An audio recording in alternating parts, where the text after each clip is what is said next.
I'm seeing 6:30. Are we on board?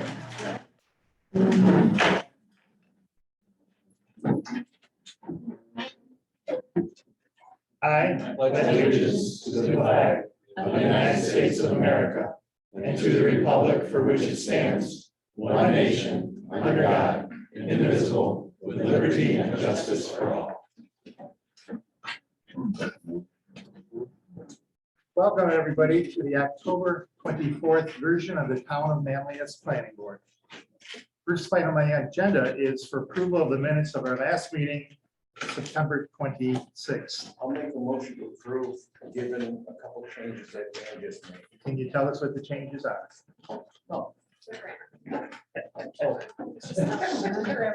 Grammar. Yeah. Okay, so we have a motion to approve. Second by Ed Theobald. All in favor? Motion carries. The minutes are approved as corrected for grammar. The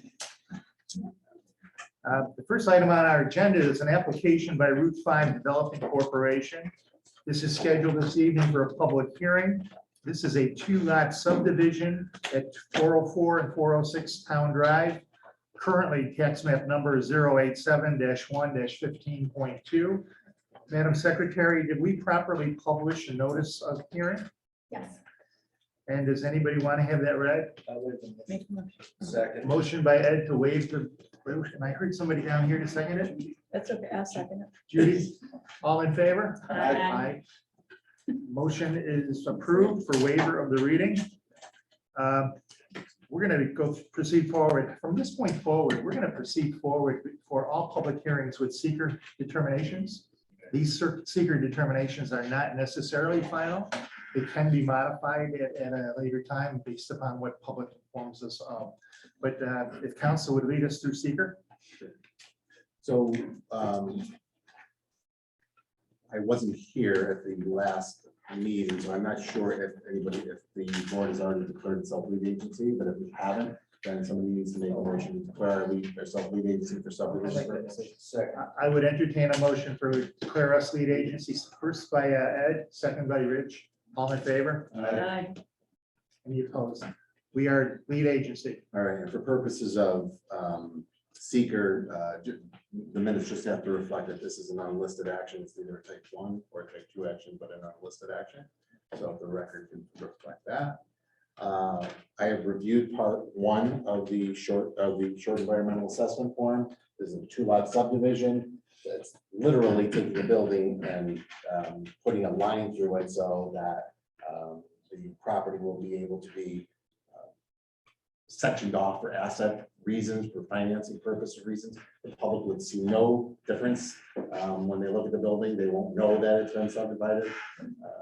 As you all know, the building is already up now, it's been constructed. So this is really a technical, legal thing that the applicant is really requesting from us.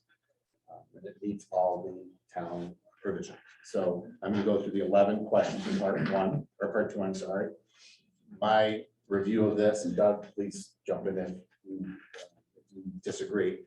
My reading of this would be that the impact on this would be either no or small impact based on the seeker. Let me go through the questions. If you disagree, please let me know. Okay. Number 1, will the proposed action create a material conflict with any adopted land use plan or zoning regulations? No. Will the proposed action result in a change in the use or intensity of the use of land? Again, this is specifically the subdivision. No. Will the proposed action impair the character or quality of an existing community? No. No. Will the proposed action have an impact on environmental characteristics that cause the establishment of a critical environmental area? No. No. The answer to that is no. We don't have a critical environmental area in this section of town. Will the proposed action result in an adverse change in existing levels of traffic or affect existing infrastructure or mass transit, biking, or walkways? No. Will the proposed action cause an increase in the use of energy and it fails to incorporate reasonable available energy conservation or renewable energy opportunities? No. Will the proposed action impact existing public, private water supplies or public, private wastewater treatment utilities? No. Will the proposed action impair the character or quality of an important historical, archaeological, architectural, or aesthetic resource? No. Will the proposed action result in an adverse change of natural resources such as wetlands, water bodies, groundwater, air quality, flora, or fauna? No. Will the proposed action result in an increase in the potential for erosion, flooding, or drainage problems? No. And finally, will the proposed action create a hazard to environmental resources or human health? No. So based on the answers to those 11 questions, which we know, I would recommend that we issue a negative declaration or seeker, meaning that this subdivision will not have a significant environmental. I'll make a motion for negative secret declaration. Second. Valerie first, then Rich second. Arnie, you're still third. All in favor? Aye. Next, Chairman, you're ready to proceed with public hearing. we are, and I would entertain a motion to open the public hearing. Valerie and Judy. I'll second. All in favor? Aye. Aye. We are hereby opening the public hearing relative to the two-lot subdivision at Town Drive.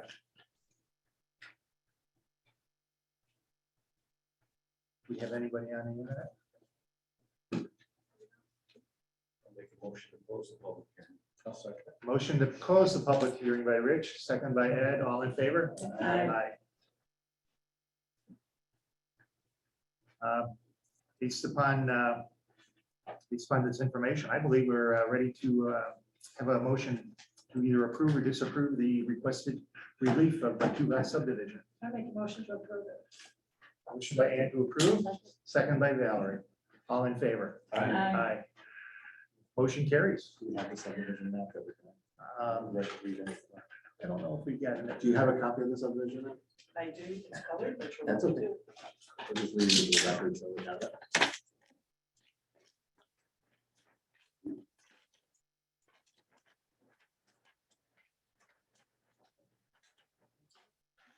With a subdivision map prepared by CNY Land Surveyors.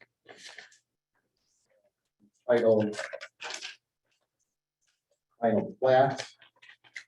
It is dated 8/23/22. I think that's the last revision date on it also. File number 22.114. It's drawing 1 of 1, and it identifies lot 15A and 15B. And it's a re-subdivision of lot 15, Town Center at Fayetteville, into lots 15A and 15B, Town of Manlius, County of Onondaga, State of New York. So I read that into the record and then authorize the chairman to sign the final subdivision. Very well. Harley, you all set? Can I have this one? You sure can. Thank you. The second item on our agenda this evening is an application by the Syracuse Chinese Christian Church. This is for property located at 8020 East Genesee Street, Fayetteville, scheduled this evening for a public hearing. This is relative to site plan amendment for a church purpose. This is all on one tax map number. Tax map number 090-1-6.6. Madam Secretary, did we properly publish the notice of public hearing? Yes. Would anyone care to have it read? I'll make a motion to waive the reading. I'll second. Motion by Ed, second by Rich to waive the reading. All in favor? Aye.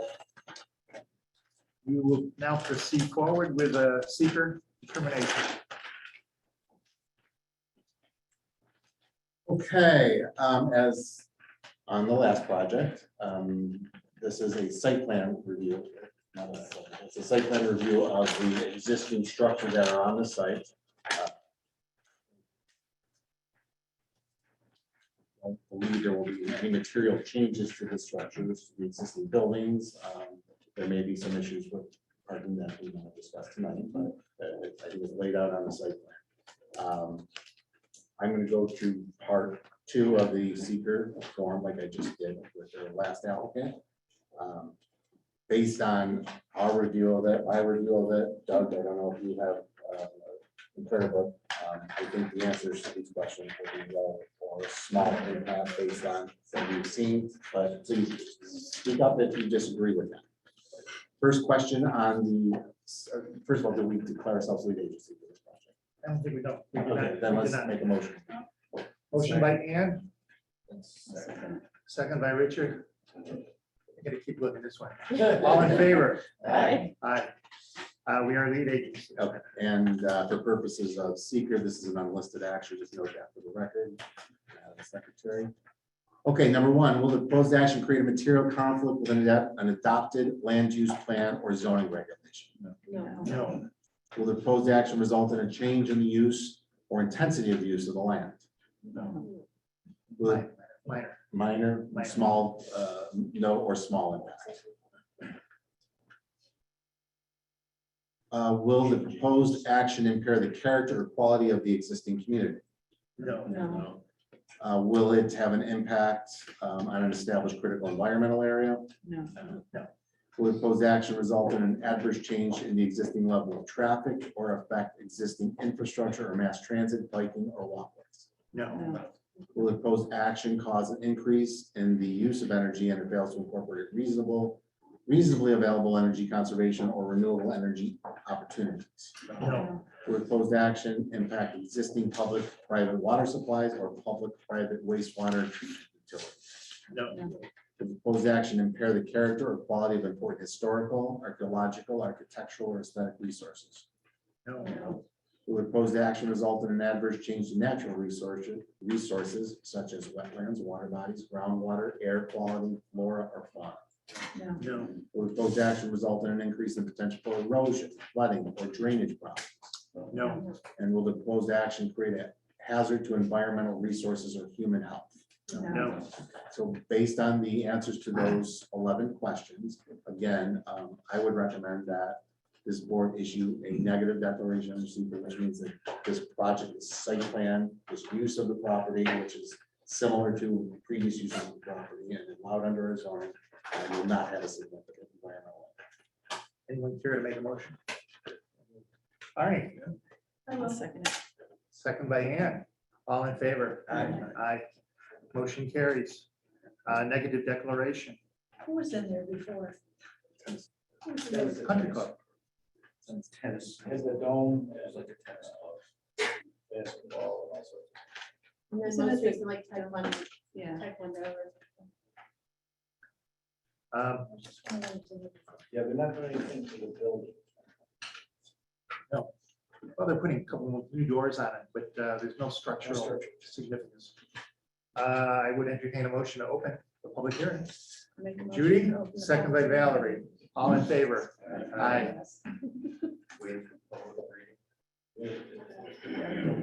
Yeah, we did that. I was asleep.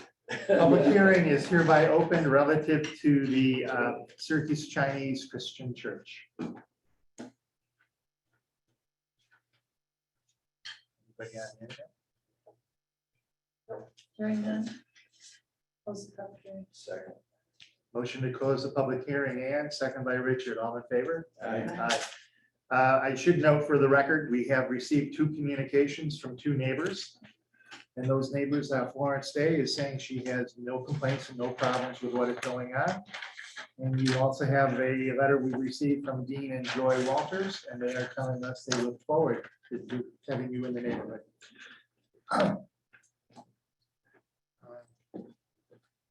Doug, are we ready? We have further issues? You know, we, earlier this week, Sonny sent in a couple more revisions, and I think he's addressed all the issues that I had. For the record, the county seemed to have an issue with the private septic system. And if I recall, we received correspondence saying there is no private septic system. Would that be right? That's my understanding. Yes. They're on sewer, That's what they told us. because that's not. It's out of that.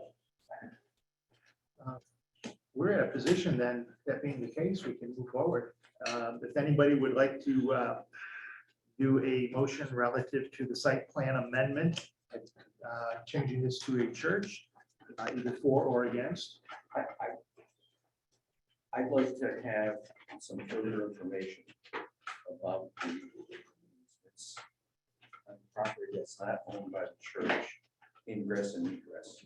And I don't think we've seen that.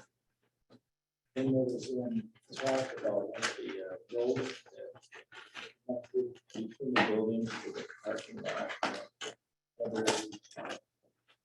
Wide enough, yes. Yeah, they widened the one road, if I recall correctly, they widened it to 24 foot. They did. Yeah. Yeah.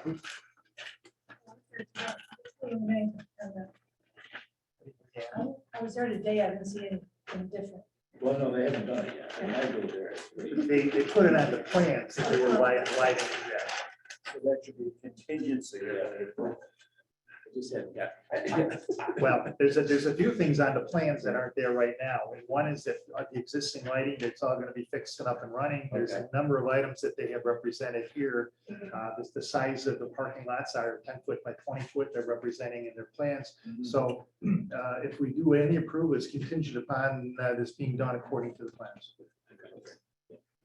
Should we, I still would like attorney review of whatever easements for ingress and egress. I don't know what we have. If any. I haven't seen any. Certainly make, if you want to move forward with the improvement, then we can maybe continue on.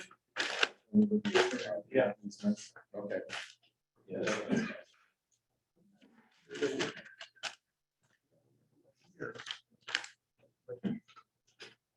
It's not our property. It's not the property of this. This has to service this, doesn't it? They have to get out of the Route 5. Right. Yes. So the map itself does show a right of way for ingress and egress. I just haven't seen a filed copy of that. And that's here, I think there's people who want that. and then there's a further off the property, not even on the map, Mhm. to get out to the Route 5 entrance. Sir, you've had your hand up. What are you trying to address? I'm the architect for the church, but we did submit a new survey of the right of way road to Springview, and it's in your package. You should have it. We have that.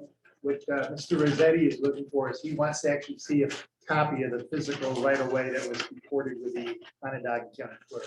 That's what he's asking for. So we could entertain a motion relative to granting this relief contingent upon satisfactory proof to legal counsel that that easement in fact exists. Joe, before we do, one of the questions we had at the agenda meeting was what kind of events would take place at the church?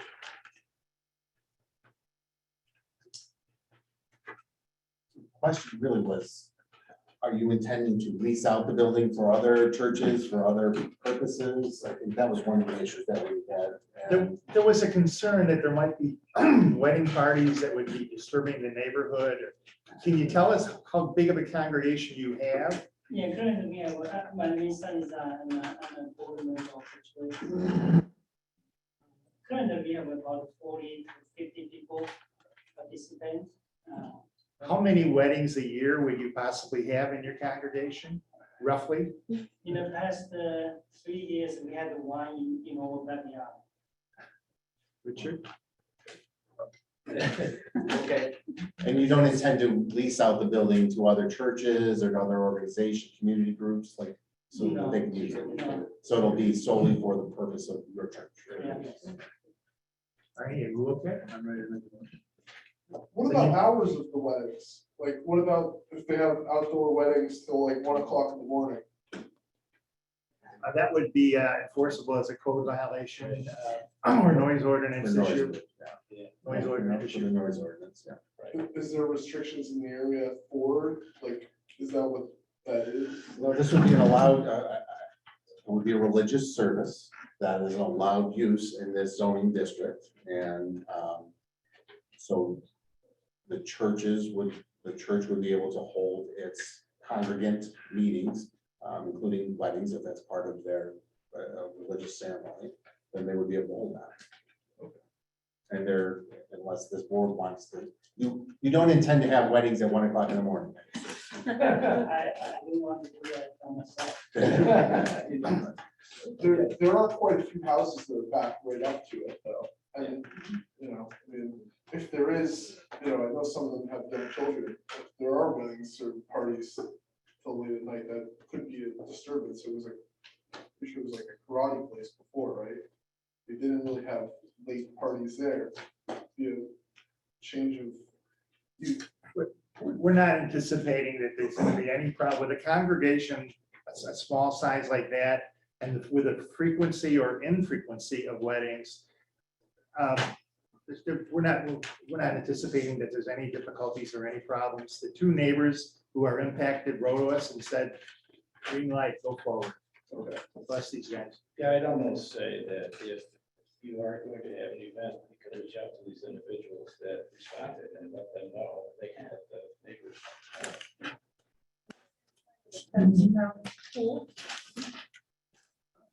That's what the law requires for the pool not being used. But the existing fence, is that okay?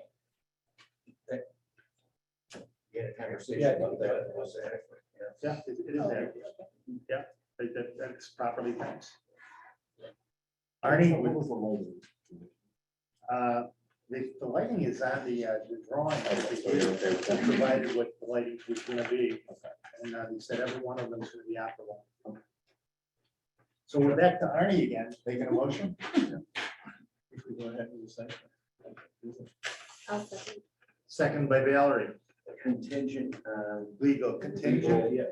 on legal Yeah. approval of the easement that exists and it's in It's place. about the Route 5, right? Whatever So that may be. before the chairman signs the site plan, Yes. we will have proof of that. Okay, good. All in favor? Aye. Any opposed? Okay, so that is a site plan prepared by RSA Architects. The first page is entitled Overall Site Plan, Syracuse Chinese Christian Church, 8020 East Genesee Street, Fayetteville, New York, 1066. It is dated 3/30/22. Job number 2118. There's a sheet 1. Which is the overall site plan. There's a CCD.1 page entitled Code Compliance Drawing First and Second Floors. And there's a CCD.2 Code Compliance Drawings for the entire site. They're all dated. This is dated 3/30/22. Revision date of 7/11/22. That's the latest revision date. And the latest revision date on CCD.1 is 6/3/22. So those are the site plan packages that were approved by you tonight. So if you make a record of that. Tim, what was the date on S1? S1 is 3/30/22. You have a different one? I have a revision date 10/21. That's even I have a One that came in question. this week. 10/21/22. You have that? You have that sheet? Yes, and Lisa does too. She shared that report. Thank you. So do we have any information on the pond in front of this place? And what it is? No, Been there forever. That's just a natural pond, maybe natural, maybe, but I don't think that's part of the site plan approval. I just saw it there and I saw another lane coming down from there. Oh, it's never fenced. No, no, this is the one she's got.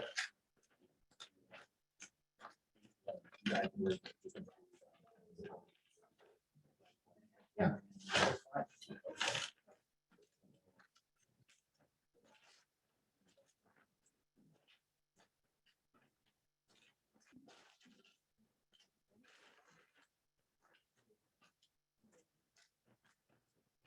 Next item on our agenda is an application by Peregrine Development LLC.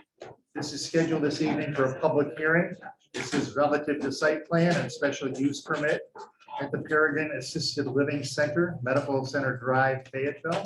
This again is only on one tax map number 086-1-3.7. Madam Secretary, did you properly publish the notice of the public hearing? Yes. Would anyone care to have it read? I'll make a motion. make a to waive Motion, it. motion by Valerie, Second. Richard, sorry, Judy. All in favor? Aye. The reading is waived. I do not believe we are declared ourselves lead agency on this, so I would entertain a motion to declare us lead agency. Valerie and Judy. All in favor? Aye. Approved. We are lead agency. We need to proceed forward with a secret determination. That's correct. So. Looks like it's a site plan for a.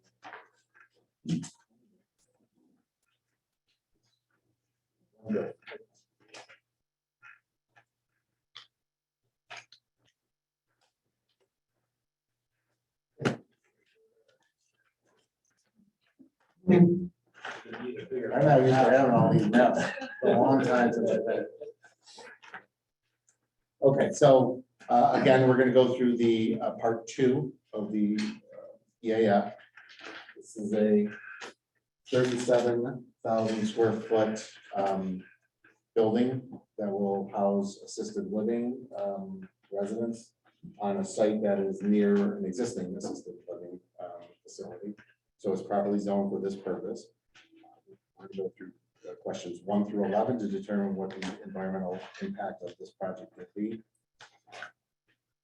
Again, after reviewing it, because of the location of this and because of its context and as it relates to other type of facilities, it's very similar in commercial type and medical type facilities in this area. We would recommend that it's a no or small impact in terms of the environmental impact, but again, feel free to say if you disagree. Number 1, will the proposed action create a material conflict with an adopted land use plan or zoning regulation? No. Will the proposed action result in a change in the use or intensity of the use of land? Again, in the context of this is an appropriate zone property for this use. Small. Small. Okay. Will the proposed action impair the character or quality of an existing community? No. Will the proposed action have an impact on environmental characteristics that cause the establishment of a critical environmental area? No. Will the proposed action result in an adverse change in the existing level of traffic or affect existing infrastructure or mass transit, biking, or walkway? Minimal. Will the proposed action cause an increase in the use of energy and it fails to incorporate reasonably available energy conservation or renewable energy opportunities? No.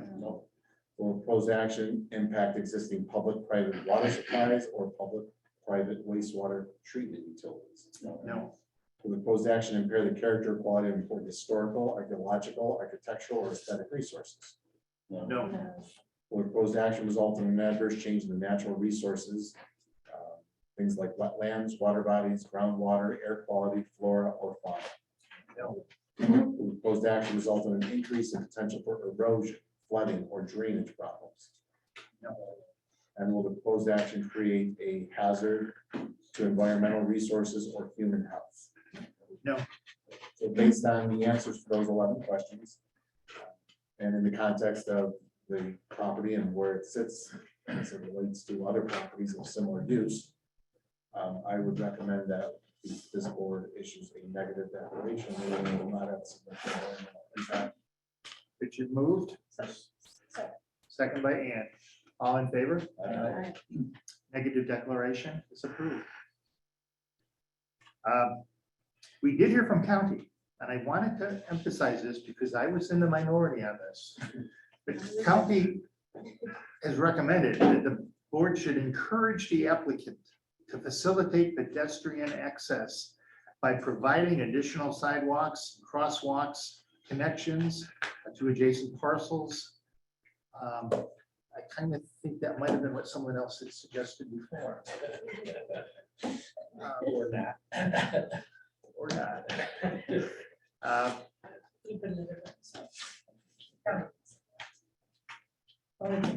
Okay. We would entertain a motion to open the public hearing. Who's still over here? Me. You were first, Judy. And secondly, Ed. All in favor? Aye. Public hearing is hereby open.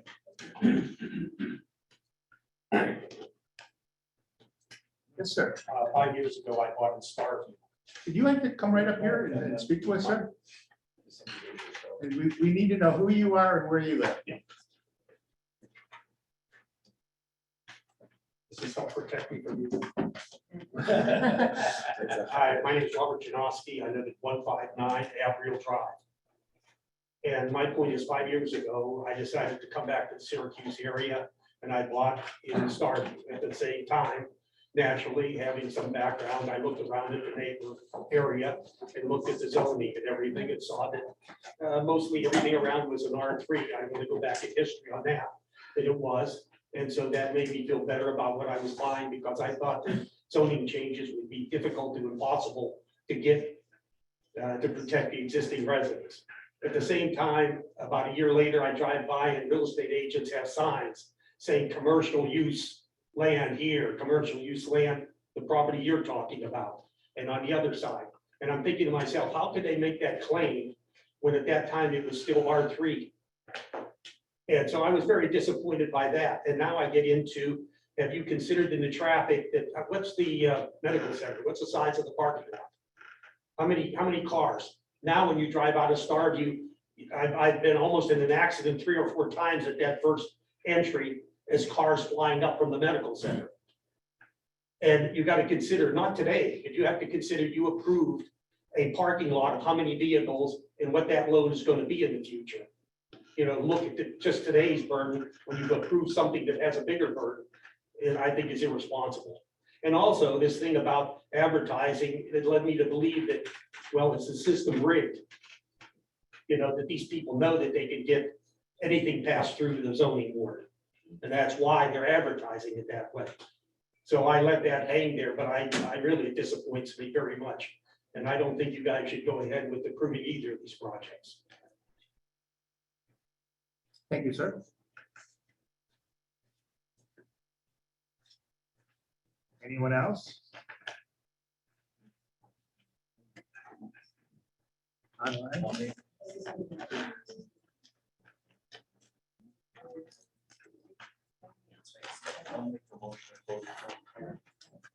Motion to close the public hearing made by Richard Rossetti, second by Ann Kelly. All in favor? Aye. Any opposed? Public hearing is hereby closed.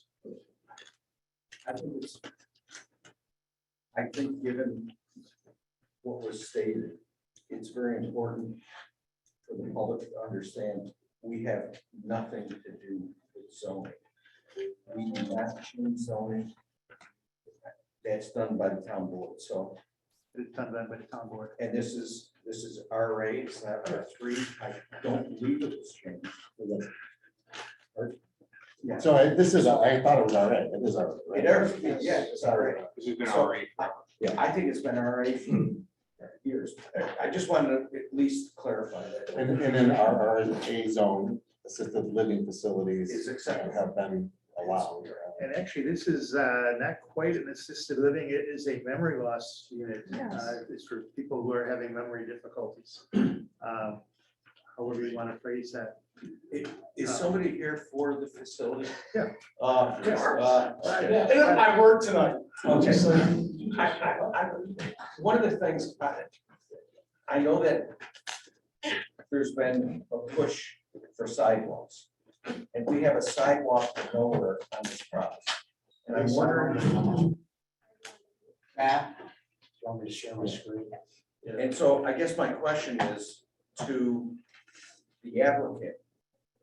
Who is expected to maintain snow removal, repair, replace that sidewalk that's on the north side of the facility?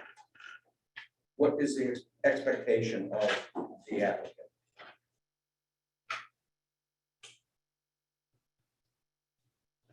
I'm having trouble thinking and listening and everything. So sidewalk, I'll speak slowly. no, I'm just surprised it worked out. So the sidewalk is actually on Peregrine's property that they have under control. Correct. Okay, so that would be their responsibility to maintain snow removal, replace the sidewalk. Okay, I just want to make sure that they understood that is also the town's expectation, I So- think. Yeah, And that's yeah. going in where It's on the private property. west side where that yellow line is, right above, correct? Yeah, so it's going along the top, and that's our western bound. That's where we have it proposed. I'm also, this is the existing stone dust path that goes from Starview to RLC. Yep. Just to go backtrack, in the surrounding area, there's no sidewalks across the credit union going all the way down to Verdict or along Verdict, but Not yet. taking, what was said a couple meetings ago, Peregrine's proposing to provide the sidewalk along the western boundary, to provide that connection. Right. Thank you for Thank you. doing that. I guess if we're gonna do that, Rod, just to let you know my thoughts on it, it goes to the driveway, it goes no further. It's because there's a lot of discussion going on. I didn't want to overstep my bounds just yet. Okay, It doesn't connect to anything. it's, Well, right, I mean, it's going off into the woods. Yeah, but what about going north, is it connecting to anything north? Well, Make a road one of there. the things we could do would be, work with the town to provide a crosswalk at the intersection, put up Yeah, that would- pedestrian crossing signs. Those would be the crossing signs that I would put out there, that those would be in the right of way, so those are the town would ask the town to take responsibility for replacing signs if they need to be replaced. Obviously striping, but, we can put that in at first. Now, there are four-way stops, if I'm not mistaken, or is it just two-way going up? And I believe it's Is it a a stop four-way. coming from anywhere? Is it? Okay, good. Is there any way you can bring it through the driveway? I mean, in the front of the building? Down in here. Well, that's why my thought, one that's a steep slope. Yeah. On our side as it comes, and the way we're grading this site is our building's gonna sit almost in a hole in order to be able to catch up the elevation down below. So this slope here, that's gonna be a 3-on-1, 4-on-1 slope going down into our site. That's why my suggestion is that we'll just put a crosswalk at the intersection to encourage people to cross and pick up the stone dust. yeah. That makes more sense. And also too, that there's a longer pathway on the north side of Verdict versus. And just to be clear, the main entrance is right there with, in the front, right? It's not going around the back up to right. Oh, yeah, this is the main, and I did flag it. I don't know if anybody took the. Yeah, I did go actually see see it. It's about 2 weeks. I got pictures for some distances. Yeah. Yeah, no, I appreciate it too, because it might go to nowhere right now, but for future. And with what, could be going around that area, if we've got to start somewhere, so we appreciate you working with us. And just so everybody's aware, we're gonna have a spur that connects to our building, but that will be fenced with a gate, just so that the public stays along the roadway versus. We're gonna, as it shows, we're gonna put some pines and spruces to kind of buffer the building from the side. Valerie, take it to the next step. That sidewalk then should go all the way to the, what is it, east? West boundary of the property line as opposed to stopping at the driveway. For planning purposes, that probably. Yeah, That would be appropriate. Just Trying to something get we rid of could that. throw in there that if sidewalk ever yeah. connects into the woods, that Sidewalks through the woods, could that Yeah, be a future? yeah. It doesn't connect to anything. You might as well do it now as Yeah. opposed to somewhere down the road. You're looking at me because just throwing it out there. I guess I don't understand the question.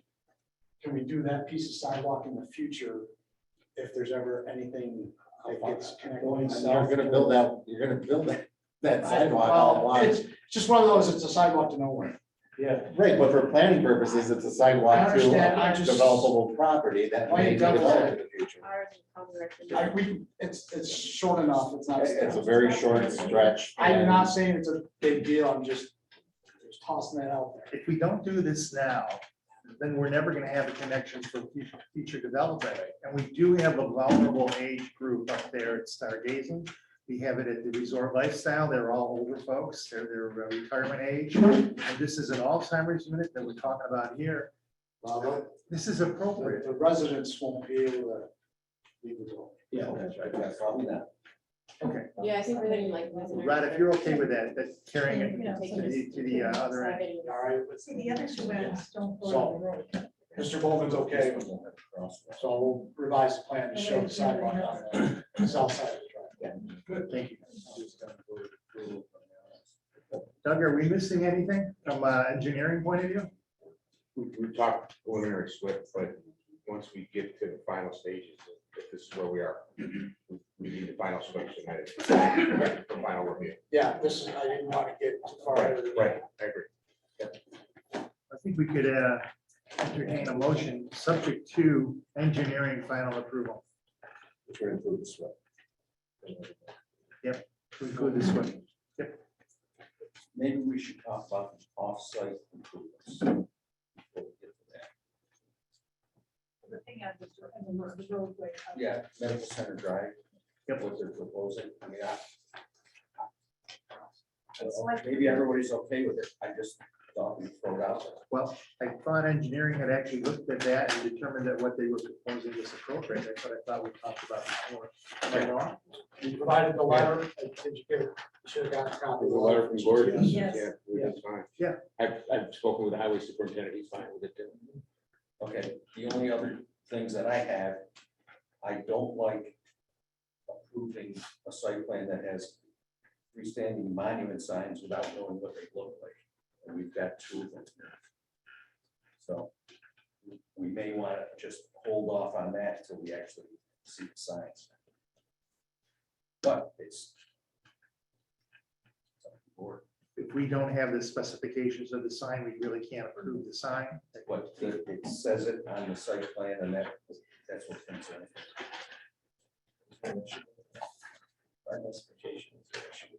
Well, whenever you see somebody that says freestanding monument sign and we approve the site plan, we just approve that site.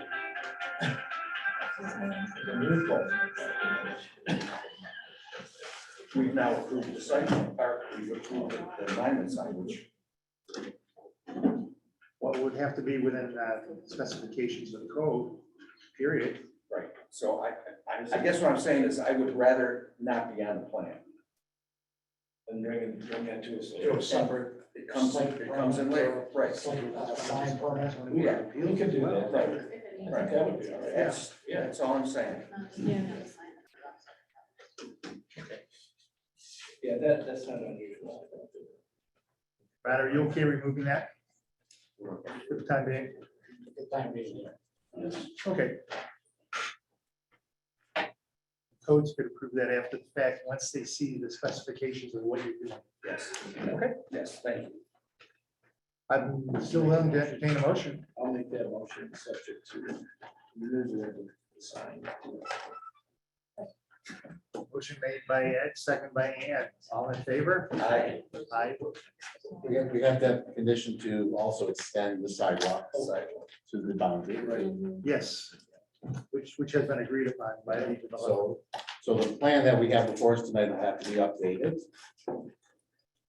To remove the two monument signs. To extend the sidewalk.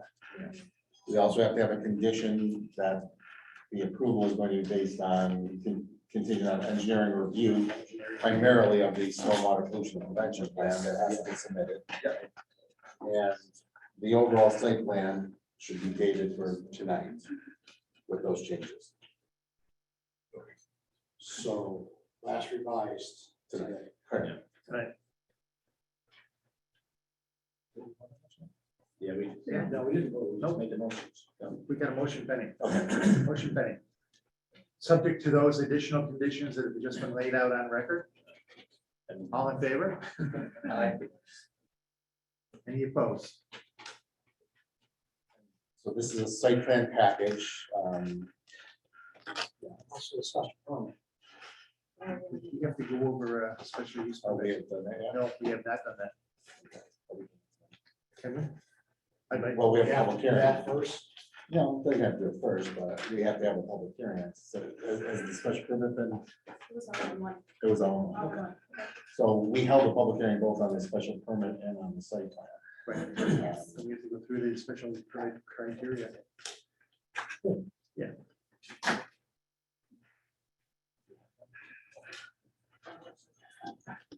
Tonight, I set it on my table. But we'll go through it. I will pull it up right now.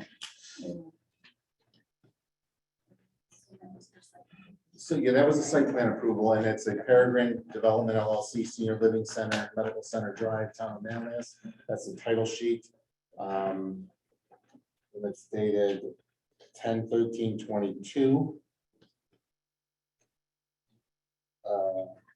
It's actually dated August 25th, 2022. The last revised on 10/13/22. That includes the project number 22-2099. And this package includes the title sheet, which we just identified.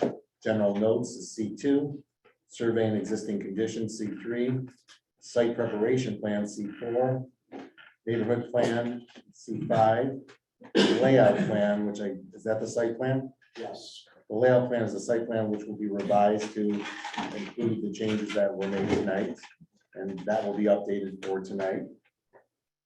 Okay, off-site improvement plan, which is C 6.1, graded and drainage plans, C 6.7, detailed grading plans, C 7.01 to C 7.04, erosion and sediment control plan, C 8, utility plan, C 9, and landscaping plan, C 10.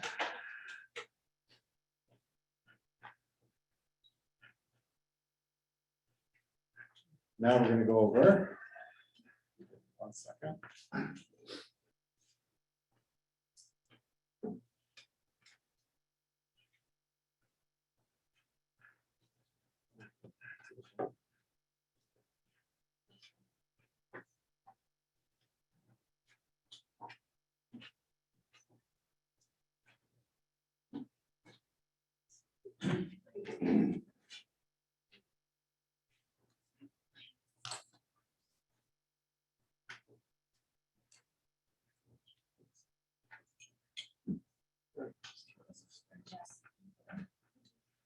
Yes. It's because you're under the gun.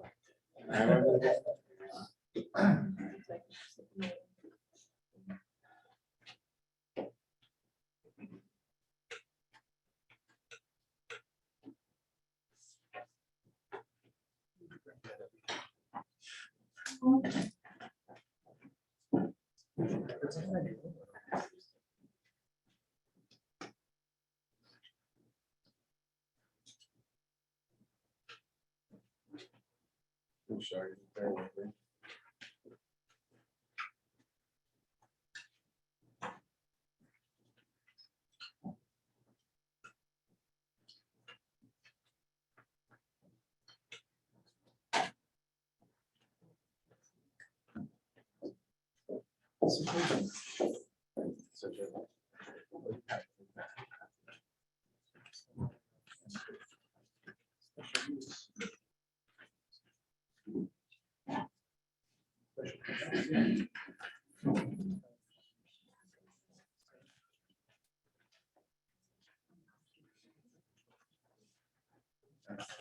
Thank you.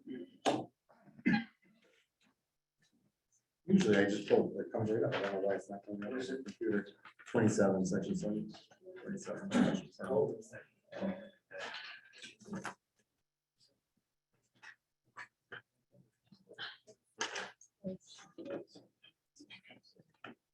Okay, so there are certain standards that are going to be applicable for the issuance of a special permit, which means this board will issue the special permit, subject to certain findings that you have to make, and we're going to go through right now. The special permit in the town is usually been for 7 years. I don't know if it's still 7 years. Is that that? 7 years. 7 years, okay. And Separate power. okay. So this is a special permit will be issued by the planning board as if you find the following standards and conditions have been satisfied. The first condition is the use possesses characteristics that will blend desirably with the neighboring properties and will secure all objectives of this chapter. Does everybody agree that this project will blend into the characteristics of that neighborhood? Yeah, it will. Because of the other Surrounding. healthcare facilities. there. Yeah. Okay, the location and size and use of the structure, nature and intensity of the operation, involved size of the site in relation to it and its locations of the site with respect to streets giving access to it are such that it will be in harmony with the orderly development of the district. The location, nature, and height of the buildings, walls, and fences will not discourage the appropriate development and use of adjacent land and buildings or impair their value. It's good. Everybody agrees that? The use shall not conflict with any master plan or part thereof. The answer to that is it will not, because we don't have a comprehensive plan right now in town. But it also fits within the plan for that area as was originally developed as a medical type uses. The proposal will not significantly impair the safety of the general public nor unreasonably increase traffic congestion. True. So this is a memory care facility, the residents won't be. And we already have a traffic study that is in. Proposal will not significantly increase the possibility of nuisance or noise from the site. Should be done. And the proposal provides for adequate parking in accordance with provisions of our code. Everybody agrees with that? Yes. Then the rest of this is just legal requirements that that the planning board will request from the applicant, and most of it's probably already done provides. So I think it meets all the criteria for the issuance of a special permit. I think the seeker determination that was made on the site plan is sufficient and conducive to a seeker determination for the special permit, so I would call it congruent. If anybody disagrees with that, then no. I have one question. Doug, did you look and see, it's RA. Did you see what the lot coverage was? There is no lot coverage in RA. For only for Oh, it's residential. RM. I'm thinking RM. It's only for residential. Got it. Right, Fred? That's right. Okay. Good at it all. Okay, so I think we're in a position to move forward with the issuance of the special permit for a, what are we calling this? Memory care facility? Every case. As set forth on the site plan that was just approved. I'll make a motion. Motion by Mallory, Second. second by Richard. All in favor? Aye. And that's a special permit for 7 years? Yes, 7 years. 7 years, will expire in 7 7 years. And we'll have to get a rule on that. That's our normal special permit. Right, I think you're all set. We're back up for next up. Sir? My name is Stephen Bowman. I'm in Peregrine, the developer of this property. Yes, sir. And I've exchanged a few telephone calls with members who were interested in getting a tour of our identical building in Onondaga Hill. That's correct. And I just wanted to tell you that just let me know. And I'll be happy to either let you go up there without me, or we can go as a formal tour, whatever you'd be more comfortable. Problem with the tour is, Oh, yeah. if we have more than 3 people at one time, then we're violating the public meeting law. Therefore, we can only have a few people go at a time. Very proactive in getting back to you and accommodating the schedule. Thank you for your office, sir. Thank you. Thank you. The next item on our agenda, folks, is an application by AME and SNY Center. This is on the calendar for possibly scheduling a public hearing date. This is on a site plan for a med spa behind the resort lifestyles. This is all on one tax parcel. Tax map number 086-1-03.9. Previously, we had been missing the SWIP. Rod? Similar to we provided the SWIP or preliminary drainage report when we did the zone change as part of our zone change application. Which was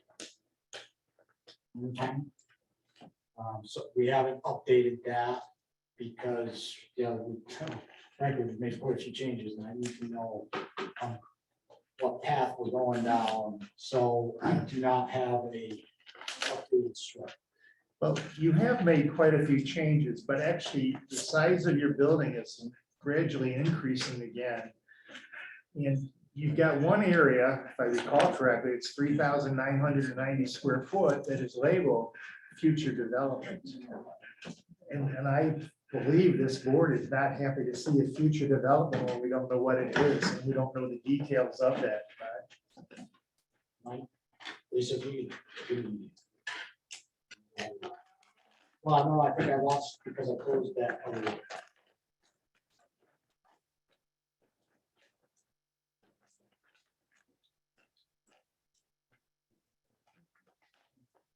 Log that out together, because I don't see it anymore.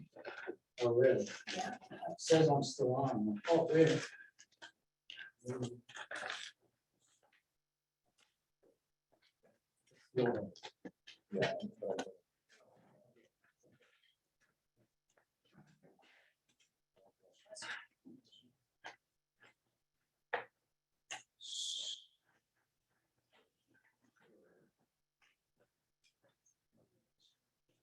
While you were, what I was supposed to show you last time. So you're referring to this piece here? Yes, sir. Future, so it's going to be a medical office space. So what more?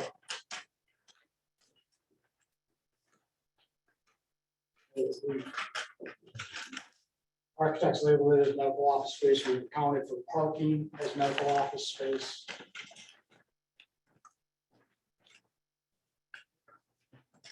So that's plan for that future space.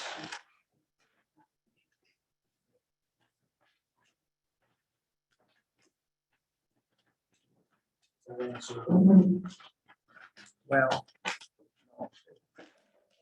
that, and if you use that additional, now we're back over 40,000 square foot. No, that's included in the 39,995 square feet. That's inclusive of the total. That's between both. I'm looking at the numbers and under the main medical office, you've got your first floor and your second floor. And that comes to 32,685. Right. And very clearly, in addition, you've got an additional under the personal services, 3995, and again, 3315. That comes up over 40,000. 39,995. So we had heard that you were bringing it back down into like 30,000 square foot. No, we agreed to bring it under the 40,000. Our last plan, we were above the 40,000 by about 46, 47, and we brought it back down below the 40, knowing that that was our limitation.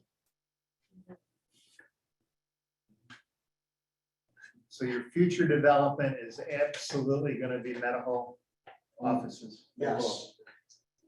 And is that what your parking is based on?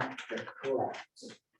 So the 140 parking spaces total that we have is the 32,685. That is the medical space that will be in the upper and lower levels. That's going in right away. That's part of phase one. Okay, so that's all. We need 109 spaces for that space at the 1 per 300. We have a salon space, which is 3,995 square feet of personal service. So that's 1 per 200. So that's 20 spaces, and then the future medical, which is this 3,315 at 1 per 300, that's 11 spaces that we need for that. Get up to 140, and that's what the site plan provides, 145 spaces. I gotta tell you, if you're not building that now, I don't wanna see it on the plan. It's good to know. The label of future really is defining the actual operator of that space. So there's physical therapists, there's chiropractors, there's orthopedic, doctors that are all interested in being in proximity to the rest of the medical office use. So If when you're you're trying so, to define what that is, it's gonna be within that medical office space. Right now, it's really defining exactly what that end user will be to be able to outfit the actual area that's provided for. okay, so if you're so sure exactly what's gonna be there, when are you gonna build it? I just listed 3 users, so that's why we're not sure about the specific user, but the actual use of the structure, we wanted to make sure that we provided the amount of parking spaces that maximizes the allowable amount of buildable square footage, so that it's all under the same approval. It's just like you're building a corner shelf for any retail tenant without knowing that the retail tenant is there until you sign a lease with that retail tenant, and you then come back to be able to outfit that space. Yeah, that's when you. But when you're going in for site plan approval, you're outfitting, you're getting approval for your maximum amount of retail space you can build on a lot. That's when you come in and do an amended site plan to get the additional building space. So, So, but the shell is approved under this planning board. This planning yeah, board. that's if we approve it. Right, but it's not atypical is what we're trying to say. To Rich's question, do you have a time frame? Because you said you had some users, but It's all in discussion, We're waiting for the building owner to really negotiate the end user process.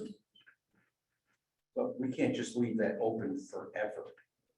Well, understood. We will be back once we identify what the actual, you'll be receiving building plans that show you that it is a medical office space to be able to build out the space. But that's my point. If we approve this site plan, you don't have to come back. And I'd like you to come back. Well, we have to come back with a building permit anyway. And That's the plan. You don't have to come back to the planning board for a building. Right, no, for the building permit, that's when you'll actually see the actual use of medical, that was approved, the actual use that was approved under this process.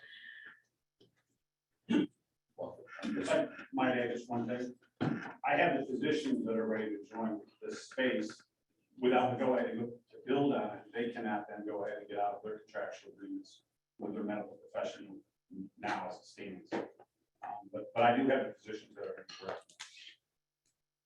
So I guess a way that we can look at this is to say, we approve, if we approve this, you have so many weeks, months, years to build it out. And if you don't, you gotta come back for amended site plan. We could do that. we could, We could have the- They want to associate the timeline to be able to build it all out. Absolutely. The intent is to build it all in one phase, but We'd like to. Yeah, that would make sense. yeah, that's the intent. Right? I guess my concern, to be honest, is just that we approve something and it doesn't get built for 5 years. Absolutely. Do I take the word future off? I know. Is it- I can take the future off and well, that might not be good. Yeah. Take future off, that's fine, and you get a building permit for the entire building. Right. Sure. Yeah, Yeah. yep. I wanted to congratulate you though, as to what you've done with hiding the parking, your tree placement and your landscaping. Are really a super job aesthetically for the community. It's really hiding all the parking areas fairly well, and I think it looks great. And without having to use the other parking now over on Right, the. right, which we wouldn't have to use. Which would have been a problem. Yeah. I do have another question, Ron. I've gone through all the plans and I have not seen the existing sidewalks anywhere on the plans. Maybe I missed it, maybe they're in there. And then I've got the same question that I had for the previous applicant. Mhm. Who's maintaining them, who's plowing them, who's repairing them, and so on. Well, so this is a stone dust path. Right.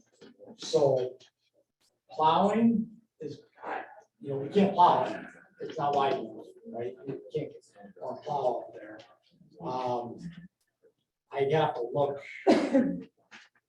you know, as far as maintenance goes, that falls on the landowner. As far as And the land, snow, it's on the land, it's on this. yes, front, yes. yeah, if you look, so the right of way is here. Yeah. Then we have a wonderful national grid easement. And then we have inside of that, the sidewalk or the easement for the stone path. So, So it's certain, I'm only one voice, right? And the board can do what they want to do, but stone dust was fine before, but with this project going in, I think you need to pave it. Yeah, I was just gonna say, the building is beautiful. So I think a paved sidewalk would complement the building It would. as opposed to. The other one is all, it's all broken up. Well, that's, It's not a- that's a stone. In this grass and it's ridiculous. Keep I mean, if you consistent, pay it, really. you get the sidewalk.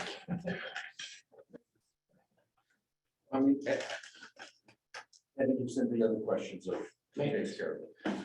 Well, there's no question about Should be it. on their Take care of it. Well, it's on their property. Yeah. It's them. Right. Yes. No, I know. They Just want to make sure the expectations are. Rod understands that. I The- I don't own the land, so. There's a definite hesitation when you're looking at the slope of that site and the actual degree in which that sidewalk would exist, that would make it actually safe for any pedestrian to walk upon that, especially during winter time. So using a concrete sidewalk, I think would, in my mind, as a licensed professional who needs to sign, documents that say we're gonna assure public safety upon what we're drawing, would be very nerve-wracking for me to be able to say, I feel safe with pedestrians walking on that slope of grade. It's not ADA compliant as we get down towards RLC. So for liability purposes, I would really, I would not recommend. You already have a stone test out there now, people use it, what's the difference? There's a stone path. People are gonna have to walk on it. Something. It'll be better if it's Correct. concrete than if it's stone dust. The exposure is going to be greater for stone dust, I would imagine. The stone path doesn't get cleared during the winter time, so you're not exposing the ice to the stone path and that hazard to the public user of that path. Then Once there's a concrete sidewalk, you have to maintain and keep it. that'll defeat the public access then.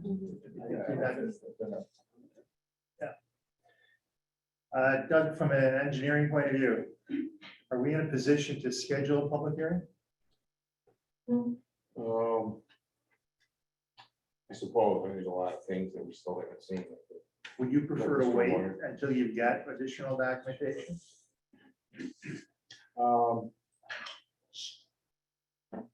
I think if those are the plans that are gonna be substantially what you're gonna submit at this point, I'm comfortable scheduling the public hearing. But I've not gone through in a lot of detail on the comments yet. Just because there's 2 meetings. Should we do it for 2 meetings out as opposed to 1? So we can get your comments. That's our standard procedure now. Yeah. But, I would say schedule a public hearing. Right, I'm not hearing definitive answers on the issue of that sidewalk, but Well, that's something we'd have to discuss. I mean, like if you. And we would like to understand that would be a requirement of the board in order to consider this project moving forward, so that we understand that it is a requirement of this board. well, I could tell you that I wouldn't approve without it. That's up to the other 6 members of the board. Yeah, I think the way we're looking at it in that area, yeah. Yeah, it's starting to develop now where we're having more residents walking up that area and For connecting with future- her. And there's Yes. future discussions there, so I mean, I think it's a responsibility that needs to be looked into. To see the project not approved because of something like that. Agreed.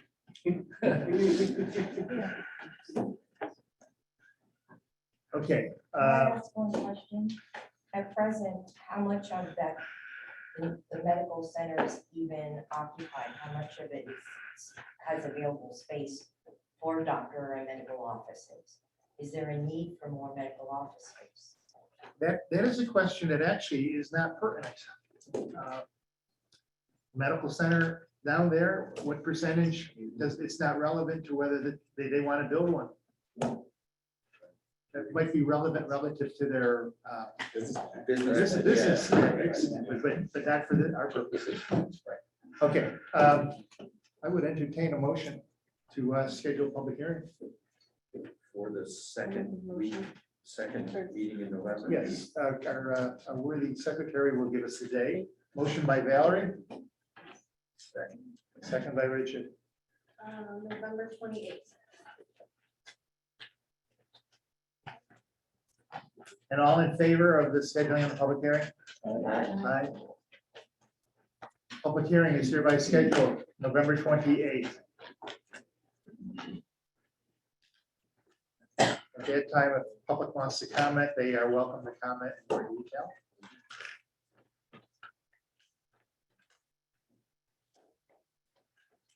Looking all right? Well. Yeah, look, okay.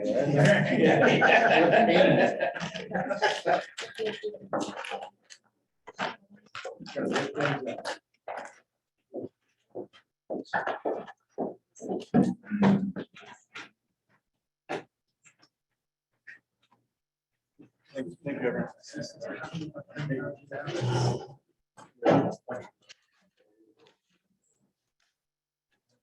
Next item on our agenda is an application by Twin Shores Property LLC. This is second presentation. This is called the Fietta Properties. This is PIX map numbers 0862-2.1, 086-2-3, 086-2-4.1, 086-2-5.1, 086-2-5.3, and 086-2-06.1.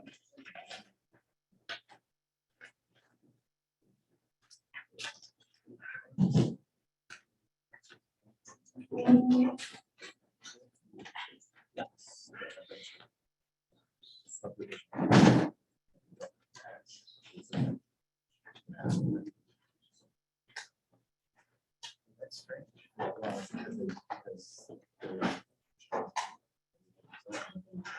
Is there anyone here for the applicant? Mr. Serial? Yes.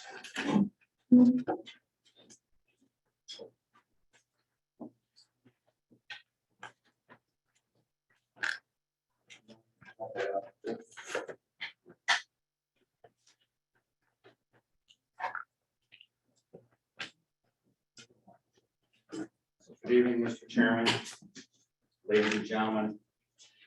As you know, we are here tonight to present our plan for the commercial development component for the Burdick Street properties.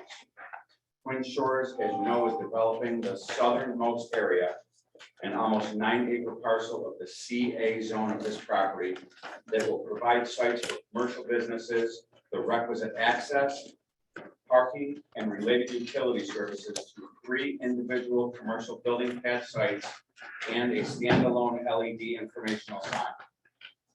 Unlike the 3 pad sites, the sign exceeds the town code requirements in terms of square footage. And for that reason, we have included a variance application with our submission for your reference and referral to the town of Manlius zoning board. This project will include the construction of approximately 450 lineal feet of road and will include 2 means of ingress and egress. The first such entrance on the southern portion of the site will be controlled by a traffic signal, as you can see by the cursor there. The second more northerly entrance, again of this portion only, will be the right in and right out. We have met with the Onondaga County DOT and they are in favor of the traffic light placement as is and are not opposed to the right in, right out, but would like to see more data on the right in, right out area, which we have promised to provide them upon their review. The 3 commercial pads are designed to accommodate buildings of approximately 2,500, 2,400, and 3,600 square feet respectively. The site plan includes a subdivision application to create 7 lots for the entire property. 5 of them are for the CA zone, which this area right here. The other two are for the R5 area that is not the subject of this site plan. This site plan also provides for the necessary creation of stormwater management facilities, so there will be no flooding or stormwater issues on the site or in any nearby neighborhoods. The utility, stormwater, and road access facilities are designed in such a way as to allow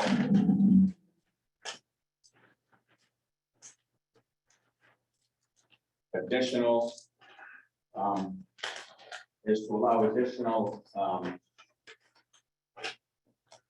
development for those areas. In addition to the floodwater, stormwater that we have in the front portion of Burdick Street, going all along the Burdick Street, parallel to Burdick Street, we're putting in a sidewalk that will provide connectivity for the connecting properties. We've already discussed with the village of Fayetteville, their overtaking of that property. We have a 25-year memorandum of understanding for them. In addition to that, we have provided for the demolition of what many have called an eyesore of the property on North Burdick Street, those three houses. Those will be coming down. So in conjunction with that, the sidewalk, those houses coming down, the development of this commercial area, and the proposed LED light, this will be the centerpiece for a very modern, nice looking area for the center of the heart of Manlius. That's just a general overview of what we discussed. We have Joe Durant from TDK Engineers, who's going to give you a more detailed presentation of what we are proposing for our site plan. And certainly if there are any detailed questions, we are here to answer them. Thanks, sir. Thanks. To expand on what Tom has just given you a broad overview on. There's a lot of stuff to unpack in this project in a short period of time. There's a lot of technical aspects that we've got to go through, Doug, in your board. Our focus is on the commercial track. It's about a 10-acre development.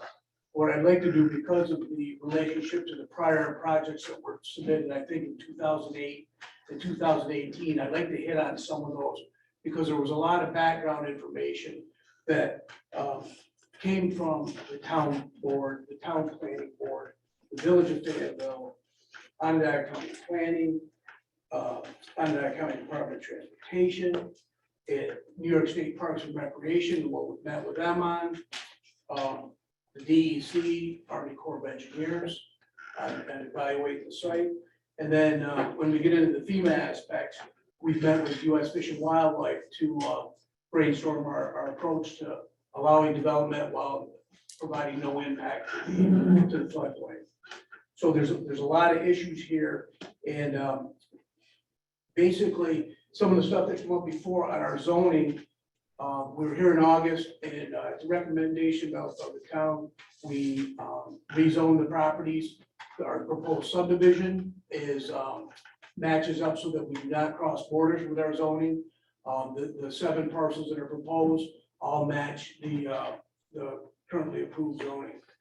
So in general, you can break it down into 3 areas. About the 10-acre commercial tract, then there's a 55-acre plus multi-unit residential that will surround the southern quarry pond. And then there's a Limestone Creek corridor, which includes the northern quarry pond.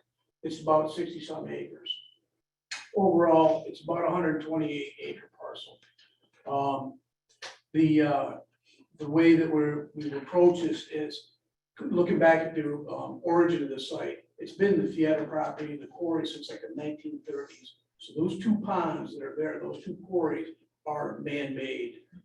They're actually the focal point of this. Obviously, they're absolutely beautiful.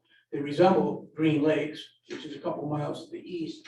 But everything that we're doing to lay this out is be protective of that, protective of the Limestone Creek corridor, but it is a nice feature that you've got right in your backyard.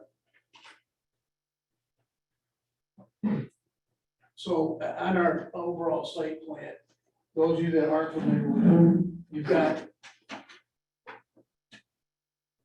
North Burdick Street and the town center to the west.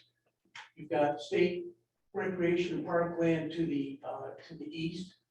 Take it to that area one way. And then Fayetteville further to the east. You've got Fayetteville to the south, and you got the Erie Canal and Erie Village to the north.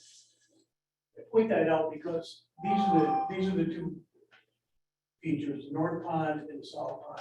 The North Pond right now is proposed to be subdivided into the limestone peak corridor. And another feature that's hard to derive unless you've been out there and seen the site, that Erie Canal passes over Limestone Creek by about a 12 to 14 feet differential. So Limestone Creek passes underneath it. Some of the comments that we've received before from Onondaga County Planning asked us to reach out to New York State Parks and Rec, which we've done. We've met them on site. We've talked to the Village of Fayetteville.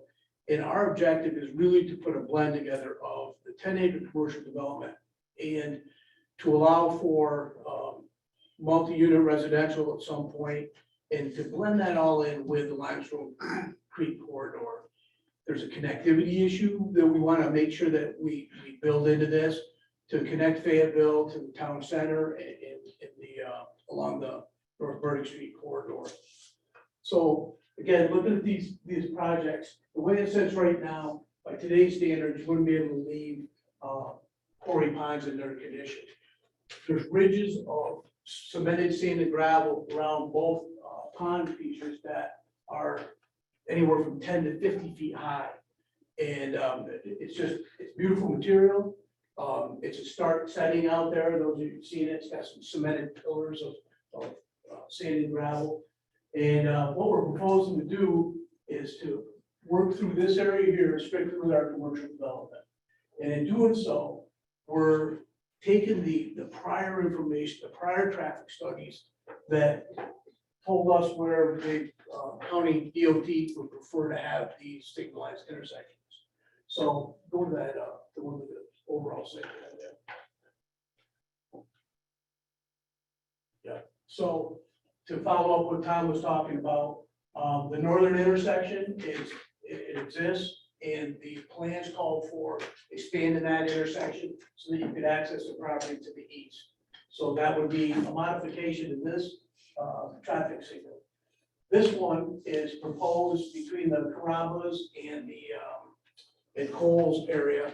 And that was one that when we looked at it, the direction that county DOT and I guess FOR had an agreement on kind of drove where that went. That also kind of drives some of our site development in that area to be able to have a logical site access for that entrance road into the property. And so just to kind of reinforce, I'd just like to read this one thing. This is from county planning in 2018. Because we were looking at it with Gordon Stansberry's here from GTS Traffic Consultant. We've looked at this project to find the optimum access points. And we're those are the ones that were selected before us, so we're trying to work with those.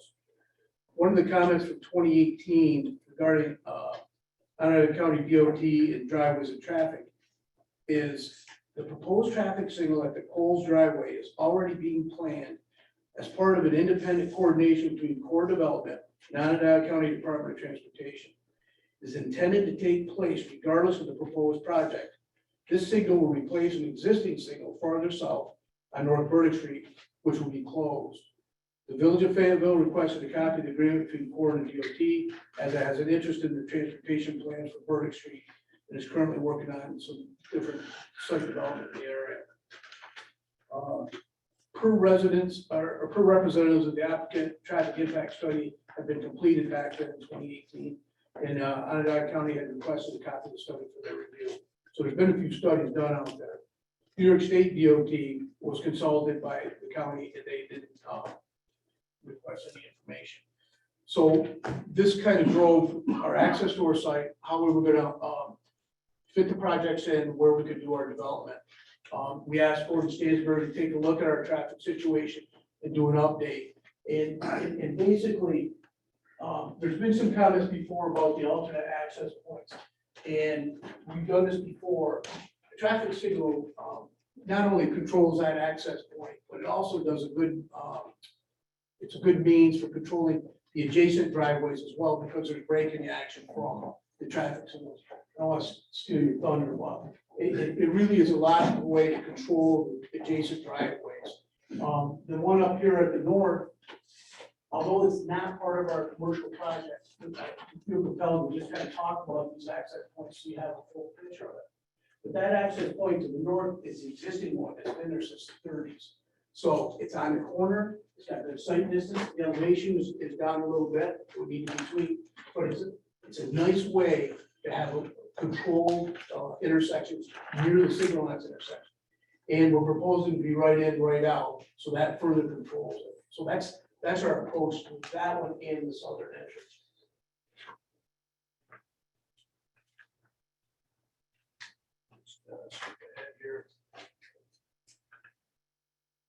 The other thing that we've been asked to do, and Tom alluded to, is we're looking at connectivity between the village of Fayetteville and the town center, and along the North Burger Street right away. So we're proposing to provide sidewalks on the east side of North Burger Street. Bill, will that connect to the sidewalk that's there now or not quite? No, and what will happen here is there's that culvert system, that drainage system. Yeah. This is also one that's kind of nowhere. So we work with that signalized intersection for crosswalks and connected into the town center, but there's a big drop off there. That's something we gotta look at, but right now it's just a stop there. The start, in my mind, the start of this whole thing, as far as the site plan review, is do you have an agreement with CORE for that signal at the southern entrance? No, sir. Without that, there is no site plan. Well, I think that I can say that we met with CORE. Okay. My understanding they're in agreement, and this is, we're referring back, we asked for a copy of the agreement that was between CORE and the DOT, just so we could have that information and work from it. That signalized intersection has been designed. I understand it, So- but Onondaga DOT specifically said you have to have a legal agreement with CORE before they give you that access way. And without that, I don't know why we're looking at the site plan. Well, Rich, I think the way it was presented was have you conferred with them to find out what kind of agreement they have. And that would be great to have that information. But again, my understanding is, meeting with CORE's agreeable to that helps them with their site plan. So we don't have that detail right now, but I know that they've been talking, and right now verbally, that's an agreement that everyone's cooperative on. Well, hang on, when did Onondaga County DOT say that? I'm looking at a letter from, I think it's your traffic, TDK. And they're answering, has the owner of the property across from the proposed signalized driveway been consulted? Next question. Onondaga County will not approve a signal at this location without a legal agreement between both property owners. You mean across the street? Because I just met with DOT and they said we don't need an agreement. I mean, we can get one if we need it, but they said we don't need one. I can address that a little bit for you. Okay, I'm just reading what's on a piece of paper. Gordon stands for GCS Consulting. Okay. So there's been a couple iterations to the traffic impact study. The first study that letter references, we were looking at locating a driveway across from driveway 4, which is the one in front of Coles, the northernmost. That's okay. And Onondaga County came back and said, we have agreements with CORE to put the signal at the third driveway. That's why that question came up. Okay. So the driveway's been located to where the agreed location is. I'm assuming you're still gonna want some form of an agreement Yeah. between CORE and your development before they put a traffic light there. Yes. Give you a curb cut. Yep. Wherever you put it. But that shouldn't be a problem because that's where CORE proposed the signal. So that's where they want it. So it shouldn't be a problem. It is our understanding that CORE was going to put that in, I mean, according to the language in the letter from the county DOT, that was to be done within 2 years of that 2018.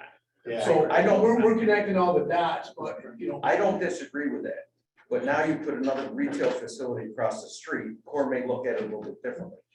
I mean, what happens, happens. You guys have to work through that, and I understand it. It's a good point, and it's really a coordinated review amongst us, and we'll make sure that we've got that addressed, but right now, everything's going in the right direction. Okay, because in my mind, that's critical.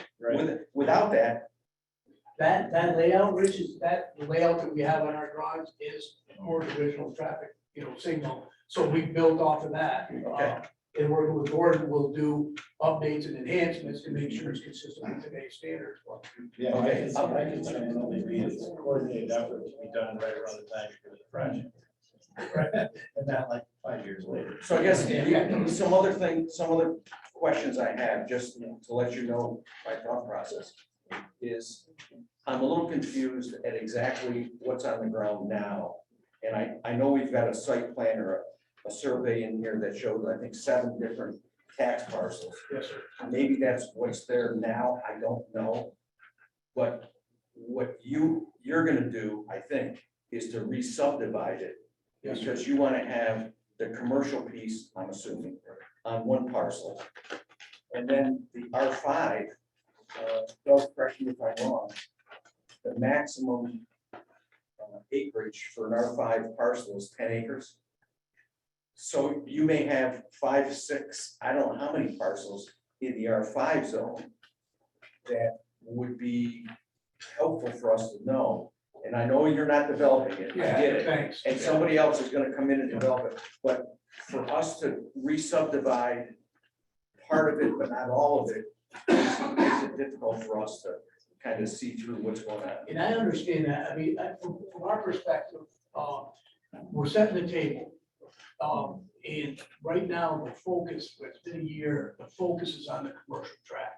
The multi-unit residential, to subdivide these out, and even set the corridor up, with the line Creek corridor.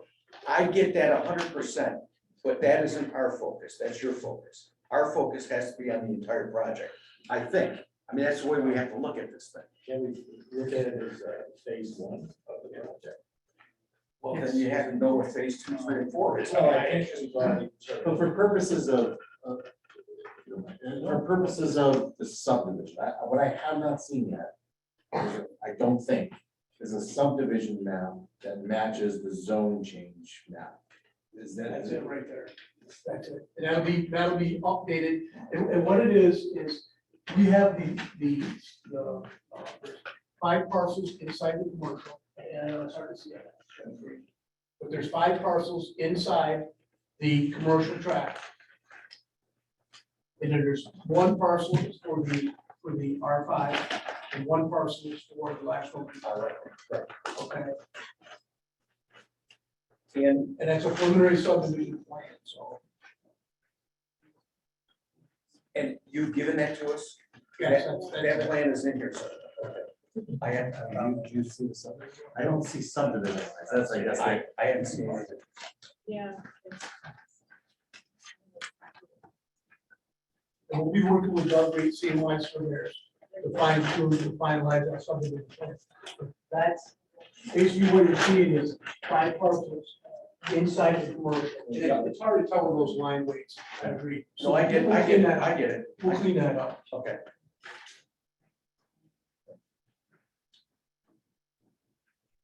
The idea is to keep everything within the CA zoning. Yep. For the commercial. Yep, I got it. Nothing crosses lines. With your, when you submitted the traffic study, you did it with a commercial parcel and what you're showing on the plan, plus a 40,000 square foot office building, plus 300 apartments. I guess where are they? What's happening? You know what, Rich, that was the original game plan back, 6 months ago, when we were looking at taking on the whole project and doing everything. Since then, my direction is, you're done with the multi-unit residential. For now, I'm not working on that, I'm doing the commercial track. So, honestly, we gotta move something forward. We're trying to do it in a logical way, and that's why Twin Shores' focus has been on the commercial development. the multi-unit is not something that is on our radar, not on our radar, TDK's radar. So we're trying to focus on an area that we can get under development and get the whole, that area under construction. And I guess what I need is some legal guidance, is if we can look at this piecemeal or not, or if we have to look at it in total, and I don't know what the answer to that is. Well, one thing that I would offer from a traffic study standpoint. Yeah. Typically on Route Car DOT or New York State DOT would want to see a build out picture, even if we're not developing the whole picture. Yep. So given that we did the study for a build out scenario, that gives a more complete picture for their review. And that ties in those entrances and the access points, so you can see the whole picture. But again, all that stuff has kind of been out there since 2008, 2018. For us to just come back and say, we're just gonna look at this spot right here, would be a little disingenuous to say, we're just worried about how we get our site, never mind the rest of it. So we're trying to tie it all together. There's been a lot of studies done, we just updated them. And to Gordon's point, that was the game plan. There was a multi-unit residential and there was a commercial building. Could be municipal, could be just office building. Okay. We're trying to show a big picture. And I'll be, since I'm viewing here, I'll be honest, I hate your north entrance. The two different entrances there. I like the traffic light, I don't like that other entrance. And with all due respect, if you could just keep it open-minded until that time comes. I'm just telling you. Yeah. All right. Since I'm telling you what I think, I'm gonna tell you. All right. that. All right. So Understood. Mr. Durant, do I understand correctly then what you're really looking for at this point is simply a 2-lot subdivision, one for the commercial development, and then all of the rest that'll be developed at a later date? 3 lot. No. No, it's more than that. It's actually 7 lots. 7 lots. Inside the commercial tract are 5 parcels. Go to the individual site. Go to the- But you wanna re-subdivide that into one parcel. Let me, I'm not seeing the subdivision. let me walk you through this, all right? I'm just trying to walk through a large scope here. There's 5 parcels here. The 3 building lots. The sign. And the future commercial. Those are shown on the subdivision plan. And what I'll do is I can clean up that with the surveyor and we'll have a proposed subdivision plan. So if you could just give us a subdivision plan that has lines that indicate 1 lot, 2 lot, 3 lot, 4 lot, 5 lot, 6 lot, and 7 lot, that would be helpful. And those lots should match the zoning map that was approved by the town board. Understood. That would be. The dotted lines, Clean the that up. lots we're getting rid of. I apologize for the confusion. We need the dotted lines that you're getting rid of. Yeah. And typical We'll subdivision. clean up that subdivision plan. So just to complete that thought process, 5 parcels here. There's a multi-unit residential, and then there's what we call the limestone peak corridor, which includes the north line. I will clear all that up, make it very clear for you that it's a 7 lot subdivision.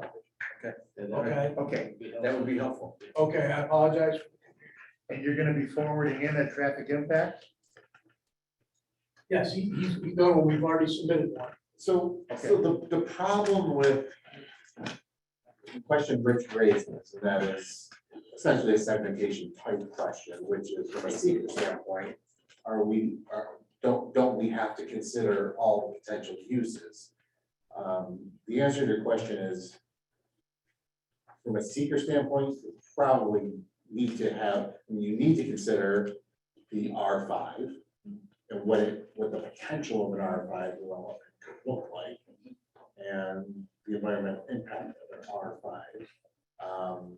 Because we've already gone through this process of doing the zone changes. Right. So there doesn't have to, if it's not a definitive plan, in other words, if the applicant doesn't know for sure how they're going to do it, then it's really, then it's speculative in nature. Case law shows that from a segmentation standpoint, that isn't a problem. There has to be some type of definitive idea or understanding. The difficulty is we have had several plans that have shown different uses on that property, that we're probably gonna have, and you're probably gonna have to consider as a planning board in terms of the, like Mr. Stansberry is talking about traffic, right? Well, what's the potential development of an R5 and how much traffic is that going to generate? With the size of lot that you're gonna be subdividing out as R5. That's gotta be considered in the traffic impact when he does his evaluation. That's something that will be provided to you, and you'll understand that from the traffic standpoint. So that will all have to be considered and during the secret process. Now, understood on that too. I mean, avoiding on that, the objective of this was, as the applicant, we are not discussing these projects unless, you know, depends on where your review goes. But this overall Burdick Street corridor and the traffic impacts, Gordon took that information into consideration because it was considered before. As an applicant, I care about this. You guys care about the whole thing. We have a legal responsibility to care about what the overall impact. Understood. Or what the potential overall impact. Right. Not just an isolated portion of this project. Now, if you have no definitive plans to build R5 housing. We can say with a reasonable degree of certainty that that's going to be developed in the R5. I presume that was the case, since you've asked for the zone changes. So. That's just not something that we are doing. Twin Shores is not doing that portion of the development, but it is going to be done in the very future. They will probably be in step with us at maybe the next meeting. Okay, so the answer to your question is, it seems like there is an overall plan for this. Yes. Even though TTK is not looking at the overall plan, they're looking at a portion of that. But you will have to consider the overall plan. Yes. When making a determination on secret. Does that make sense, to everybody? Yep. And let's not lose sight of what we've been wanting to have done with this. Parcel of land forever. Yeah. And especially the light access for people crossing sidewalks. And these are key elements that we need to take into consideration along with the big picture. It's been a long time coming. Really glad We're looking forward to it. So I don't want to drone on much longer. I want to get a couple key points in that. I just think it's important that you know, taking what you just said into consideration, we tried to present it with a little bit of a broader understanding of the proposed development. What we've done is we've worked with Gordon on updating traffic studies. We've done updated wetland studies to make sure that we've got all that stuff has been current from 2018. We've gone to the State Historic Preservation Office and given them updated information, get their responses. It's part of our stormwater management program. We've worked with the Army Corps of Engineers. We've been working with FEMA, a HECRAS model, to model the impacts of proposed development. And like I said, we work with U.S. Fish and Wildlife. Now, the biggest thing here that needs to be put across is the concern with FEMA floodplain development. We're very sensitive to the Limestone Creek corridor. We have, with the proposed intersection, there's earthwork, there's filling that will go on within the floodplain. So our end result is to model this project so that there's no net increase in the flood stages along the Limestone Creek corridor. In order to do that, it's a very straightforward process that probably should have been done a long time ago.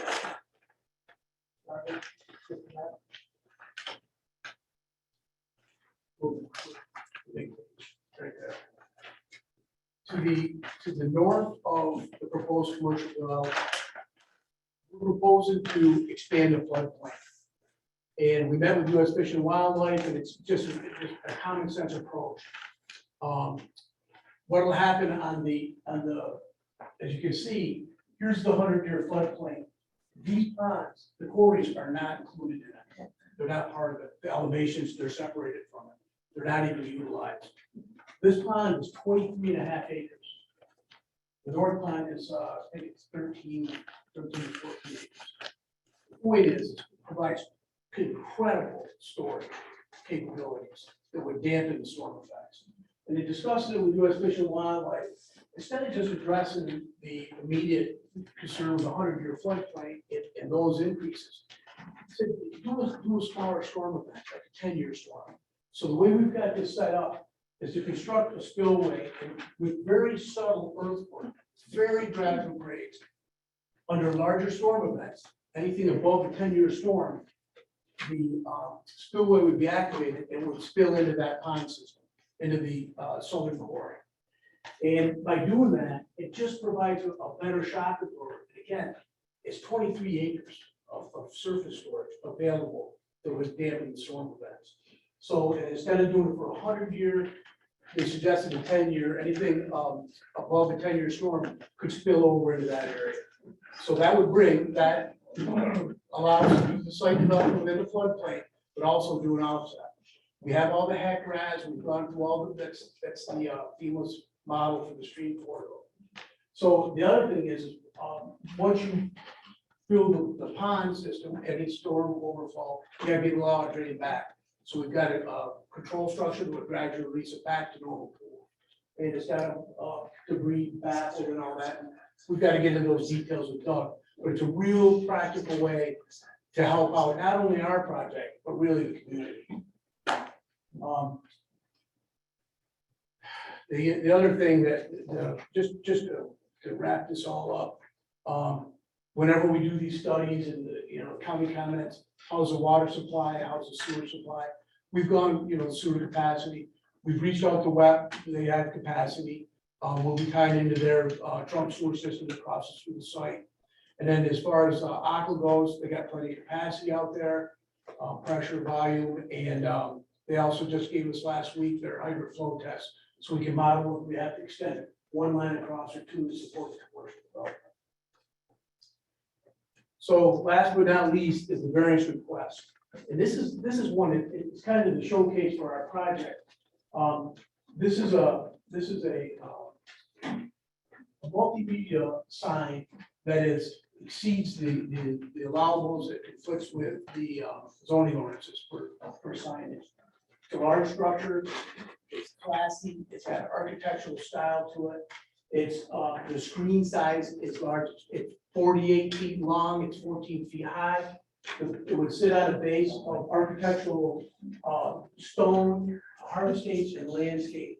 And the idea is this is like modern technology in a way to provide good public service announcements, good advertising, and do it tastefully in an area on the Burdick Street corridor.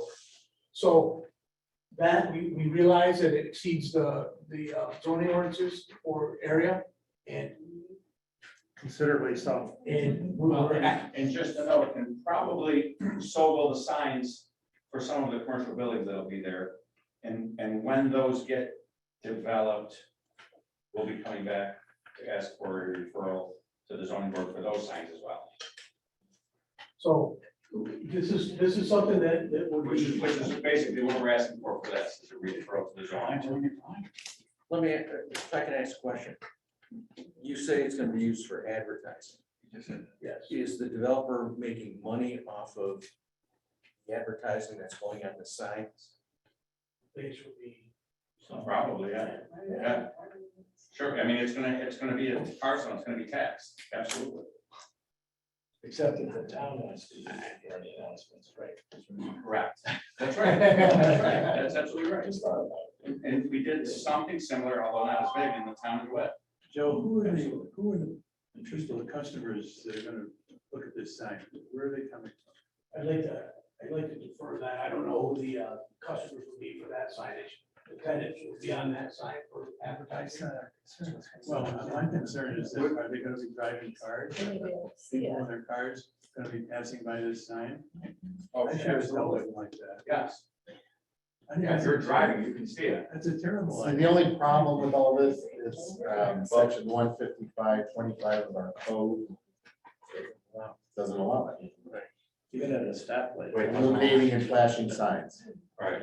Light emoting DO display signs or similar, or signs similar to technology as determined by the code enforcement officer, that scroll, move, display animation, or change pictures or scripts shall be prohibited in the town. So we have generally not not generally. I don't ever recall Which is why we want the referral to make our pitch to the board. to the zoning board, Yes, but that would be a use variance. well, That's because it's not allowed. well, yeah, I mean, look,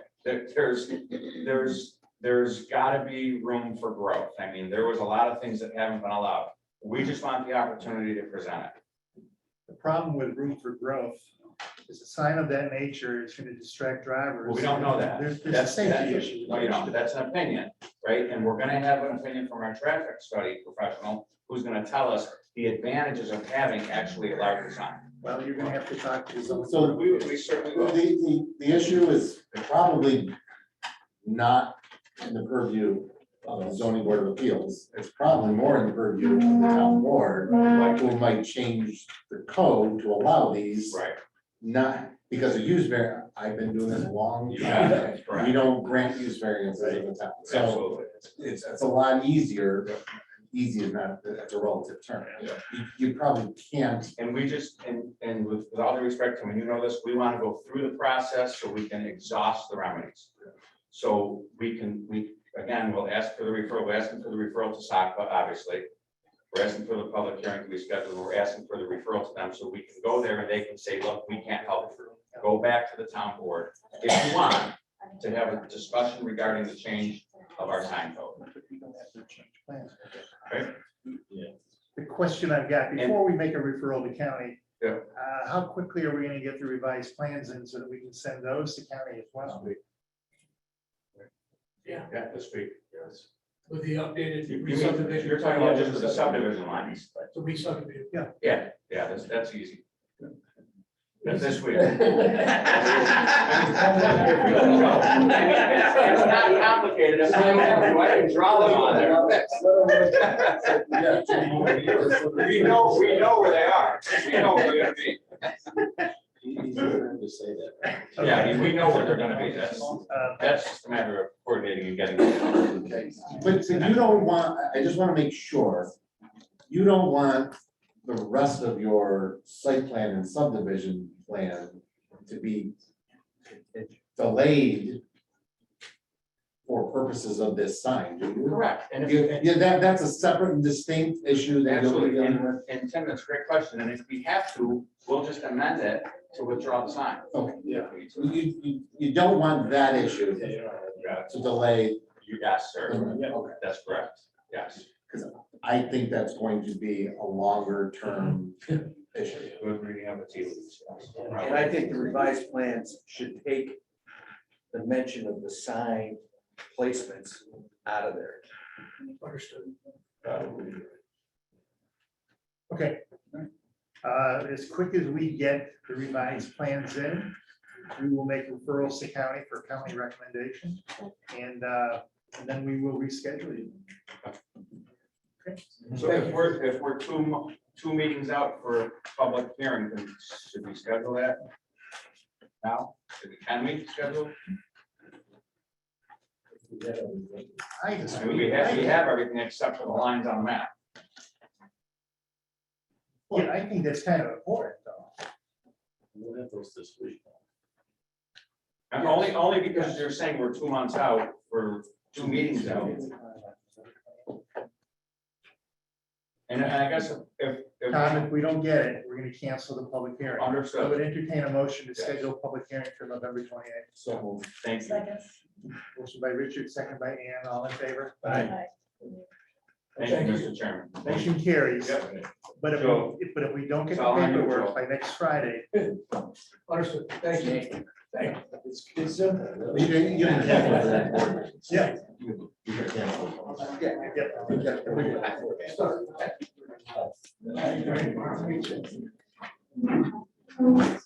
Thank you, gentlemen. Thank you. Thank you. The next item on our agenda is an application by Fulgent Seed Trust. This is property located at 7197 East Genesee Street, Fayetteville. This is an initial presentation for an accessory use permit for two accessory use permits, one for first floor and one for second floor apartment. And they're all both at the same address, one tax map number 087-7-47.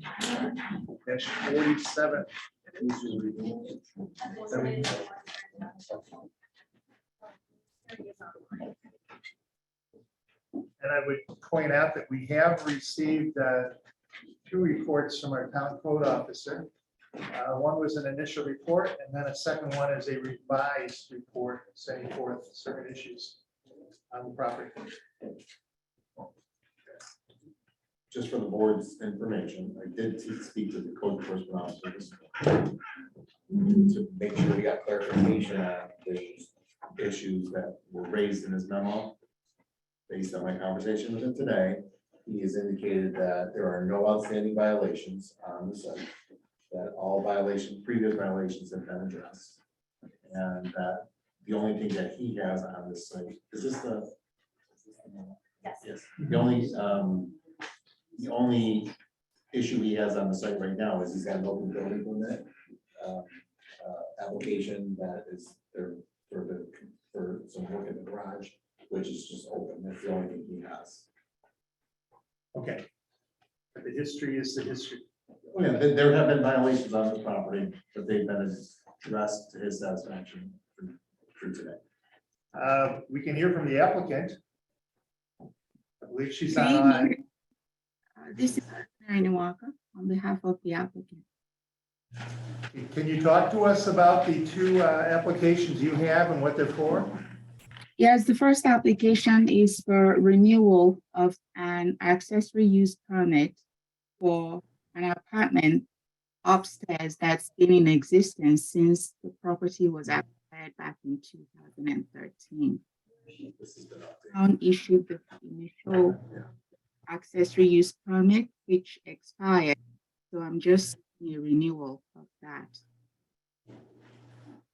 The second application is to convert half of the first floor to a two-bedroom apartment, only because since the property was bought in 2013, we've had to keep paying taxes, much of it out of pocket, because the configuration of the space that is being sought to be converted into a two-bedroom apartment is just not suitable for office needs of the people that have come to take a look at it.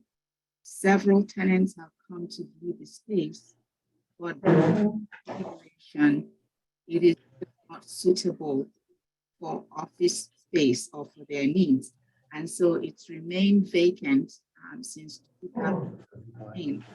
And since the inception of COVID, we're also finding that the use of office space is no longer as in demand as it was in the past, and that only compounds the conundrum of what to do with the space. And so in order for the space to generate income to support the carrying cost, much of which is actually to real property taxes, this application is being made to be allowed to convert that space into a two-bedroom unit, so that at least it can generate some income to support the carrying cost of the property. Joe, Okay. I can hardly hear. Can you interpret what she's saying? I'm having the same difficulty you are. We're having trouble understanding some of the things you are saying. Look, I'm gonna just come right to a head on this. We received a report that on this particular address, this particular property, we've had numerous complaints. We've had numerous violations and even court summonses issued to correct the situation with the property.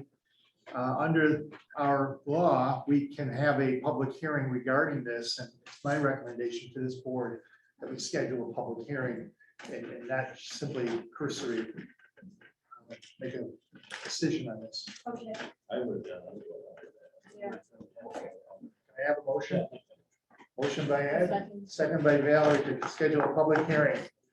All in favor? Aye. Aye. When's the date? How are you doing on this? 11/28. November 28th, ma'am, we're scheduling a public hearing as to whether we should be granting these accessory use permits for you. Sorry, what's the date? November 28th. Okay, And if you could come in person, that would be easier because many of our members are having trouble understanding what you're saying over the internet. that's fine. I'll be in person. She'll be here in person. Okay, terrific, terrific. Thank you very much. All right, thank you. Thank you. But that lady on the left or whatever it is, that wasn't the person who bought the house. Who was that? That you. No, no, All right, folks, we got a few more to go through. The next application is an application by Woodland Hills subdivision, also known as Hogue Lane Development. This is an initial presentation, first time in front of us. We're a 16 lot subdivision, 5290 to 5320 Hogue Lane, all under one tax map number, 104-1-39.2. All right, he's setting up, I'll say life has come full circle because I was here in 2008 on Twin Shores, so. Been a long time. So was I. You still look the same. And I did the last time I was before this board, I was before this board on 553 North Furtick Street, which is the neighboring property right next door to Twin Shores. And it was during COVID, and I'm happy I don't have to share a screen with you. So thank you for having us here tonight. I'm here with Scott Freeman. My name is Chris Danaher. I'm an attorney at Hancock Estabrook. I've been practicing locally for about 25 years now. When I got approached about this project, and any project I do, like 553 North Furtick and this project, I look at three components. And the three components I look to when I'm looking at a proposed development is it good for the municipality? What are any issues with the zoning? What does this project offer to the municipality? What are the challenges related to the zoning? They don't all comply, but overall, is it a good development for the municipality? The second thing I look for is it good for the community? Not everyone's gonna love a project, but you gotta weigh it, benefits, negatives, and decide, is it more positive than negative?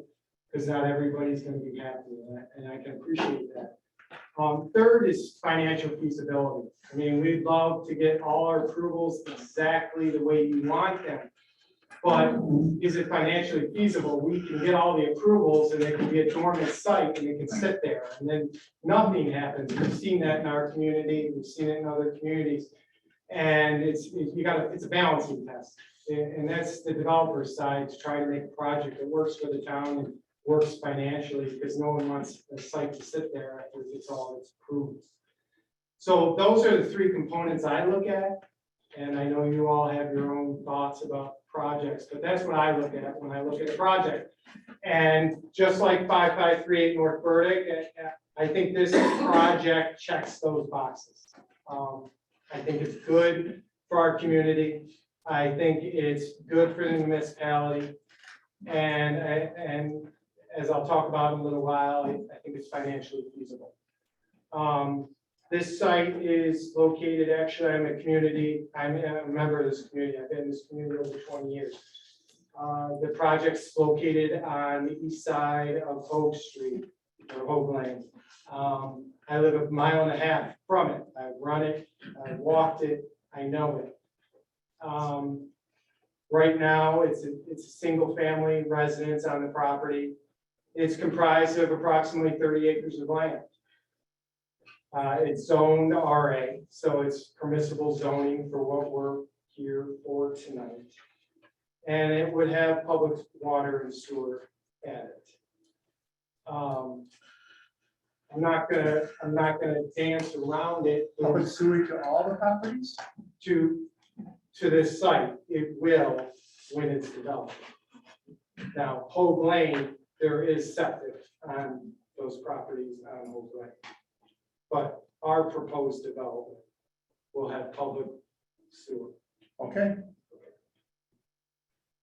I'm not gonna dance around it, there's a history to this site.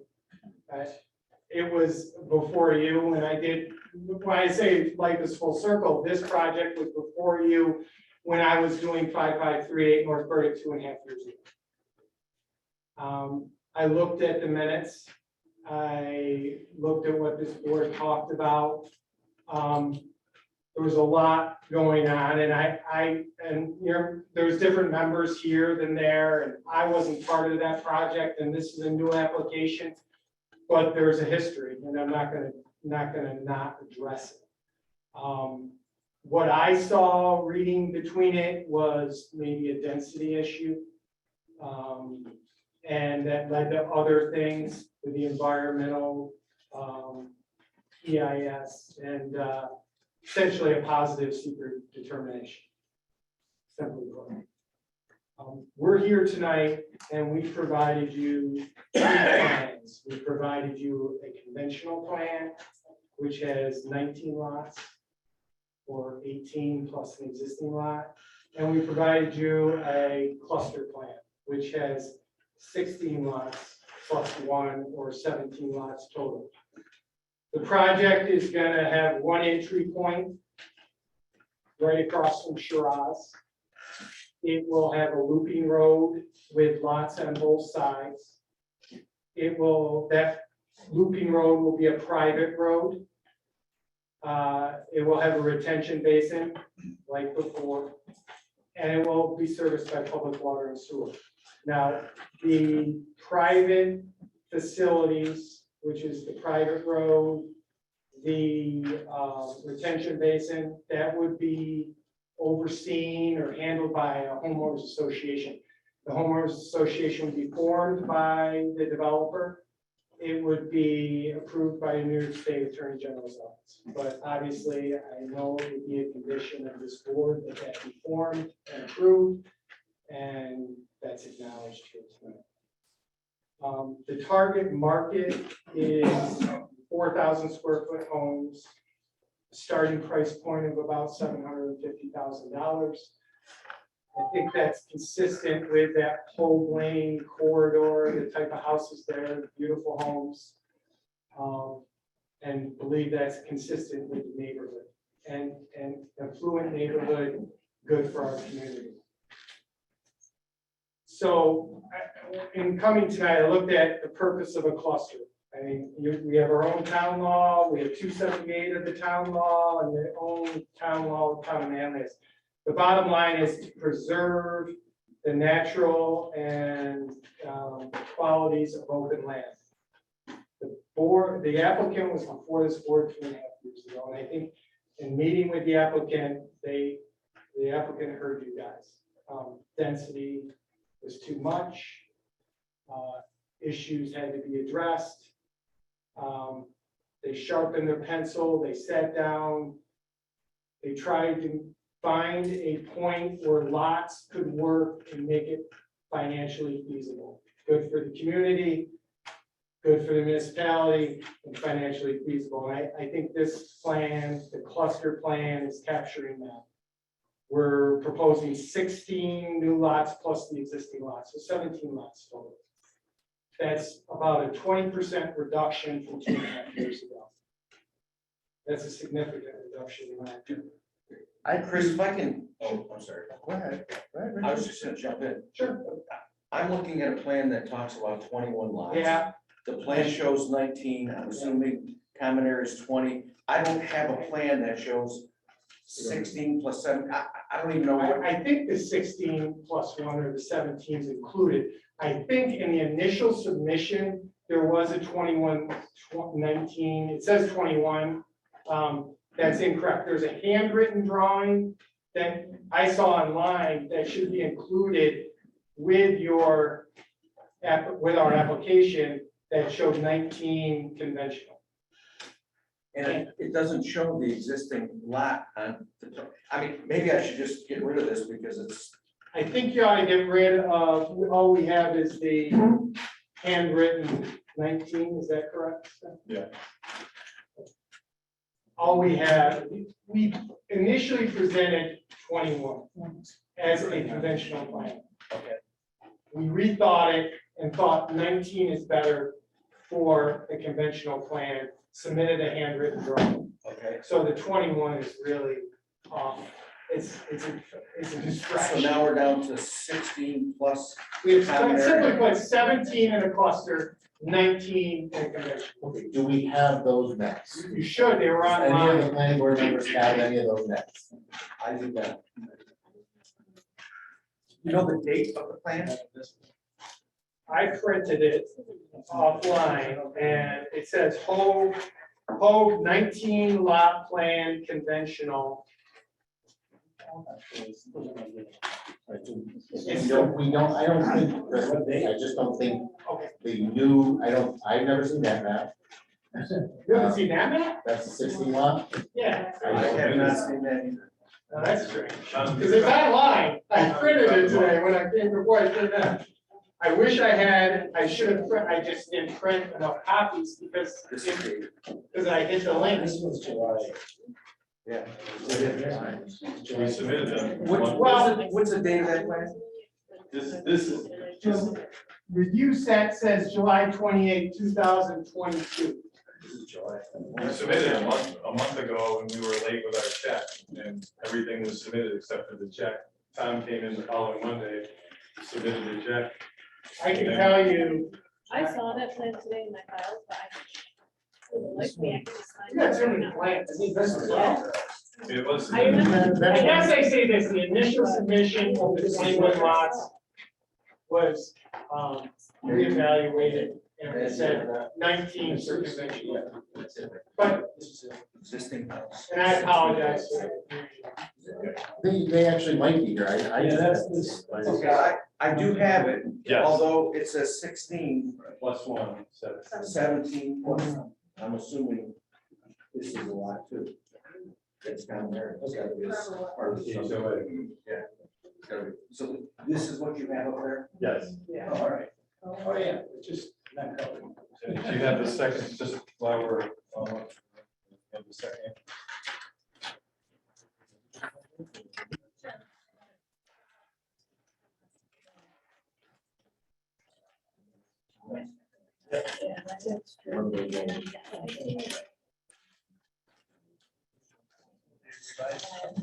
Yeah. That's why we have meetings. So we can all come together and figure out where we're. The design This is an initial meeting. not to put forth the final plan, but we want to get the dialogue going. We had 21, did a conventional plan for 19, and Chris, Tom, and I are engineering, came up with 17 lots. Plan 20% property, 16 new homes, one existing home. One home now, like I said. So we're going 16 here. What we did, we made some of the outer lots larger. We had 6 lots in the middle. We turned 6 into 4. So It preserved an important feature, and I think it's an important feature for cluster. We have a green space here that borders the neighboring areas. You can, yours isn't in color, but the green is here. And that represents about 30%, over 30% of the sites. So we think that the cluster is we believe, a better alternative than conventional. I mean, this does, the conventional plan, what we're trying to show you is a conventional plan works at 19. But a cluster plan works better because it addresses the concerns of the neighbors. It gives a buffer, it creates green space, it's good for the community, and it's still viable financially, so it works. Chris, Yeah. I got to stop you for just a minute. most of that green space is a buffer between Tom's house and the pond. All the folks who live on the bottom have just a little tiny strip, which is pretty well nothing anymore. So that so-called green space border. This, Yeah, that's not very helpful for the masses and all the folks who live along those. it's 40 feet. It's 40 feet. Well, this is 20 and this is 20, so that's 40 feet. And conventional, I don't know the setbacks for conventional.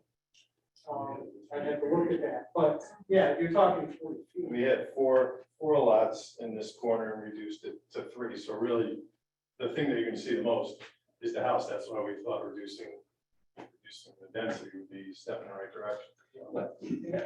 And we're- Maybe if we could just jump into where these are problems that I had with the last subdivision. Number one, they were gonna bring in, Doug, correct me if I'm wrong, 100,000 yards of fill. Is that still part of this process? It's similar. I didn't do a final re-engineering of the whole site, but there's earthwork in that magnitude. We did work with Joe Muller with Tobin Construction, and phase 1, he could build this road and the detention basin in less than 3 months. Okay, that's not what I asked. Yes. Is there 100,000 yards of fill coming in? Look, I'm here to take notes. I didn't do an Okay, exact all right. engineering calculation before I came in. We're gonna have a- The next, I'd like to have a general discussion, take all your, that's. Yeah, we can, the next problem that I had, and the board can speak for themselves, is that the pond was gonna have roughly 1 million gallons of detention sitting in there, and we wanted it built to dam standards, and the applicant did not want it. So the next question is, Oh, can I How back many- up to that one, the stormwater, because Sure. when we last left off, we paused on the project. You haven't heard from us for a while, but Tom, myself, and Chris wasn't on the team yet, but we contacted New York State DEC and we submitted the drawings before we reduced this. And we said, could you review our? I understand, and they said you don't have to build it to that standard, but we said we wanted it to that standard. We were concerned about people downstream. I don't care what DEC says. Okay. I'm talking for myself, and I was concerned about 1 million gallons sitting there. All right, we're here to talk, and starting point, we'll take that. Okay, well, I figured, let's just get right to the problems and issues that we had the last one. Did you and- remove all the trees? No, the trees are still sitting there. Well, my client wants to let you know that New York State DEC did say that it did meet the criteria of New York State DEC. I understand. Okay, I know, I understand, that's fine. But we will look into. That's fine. I'm still concerned about 1 million gallons sitting there with, if it fails, that's downstream, and it could cause a lot of problems for people that live downstream. That was the concern I had back then, and I guess if it's holding 1 million gallons, I'm still concerned about that. And the other I one mean, was, did anyone address the failure or the potential failure? I mean, I just, Yes, it was addressed. We had some expert witnesses come in and testify who are engineers. That's what they do for a living. And they came in from the public to testify that the system was not going to function properly. okay, we'll look at that. and then the last one, again, I'm speaking for myself, not for the board. The last one was the cluster development. Since they went in and knocked down every tree that stands on the property, Why cluster?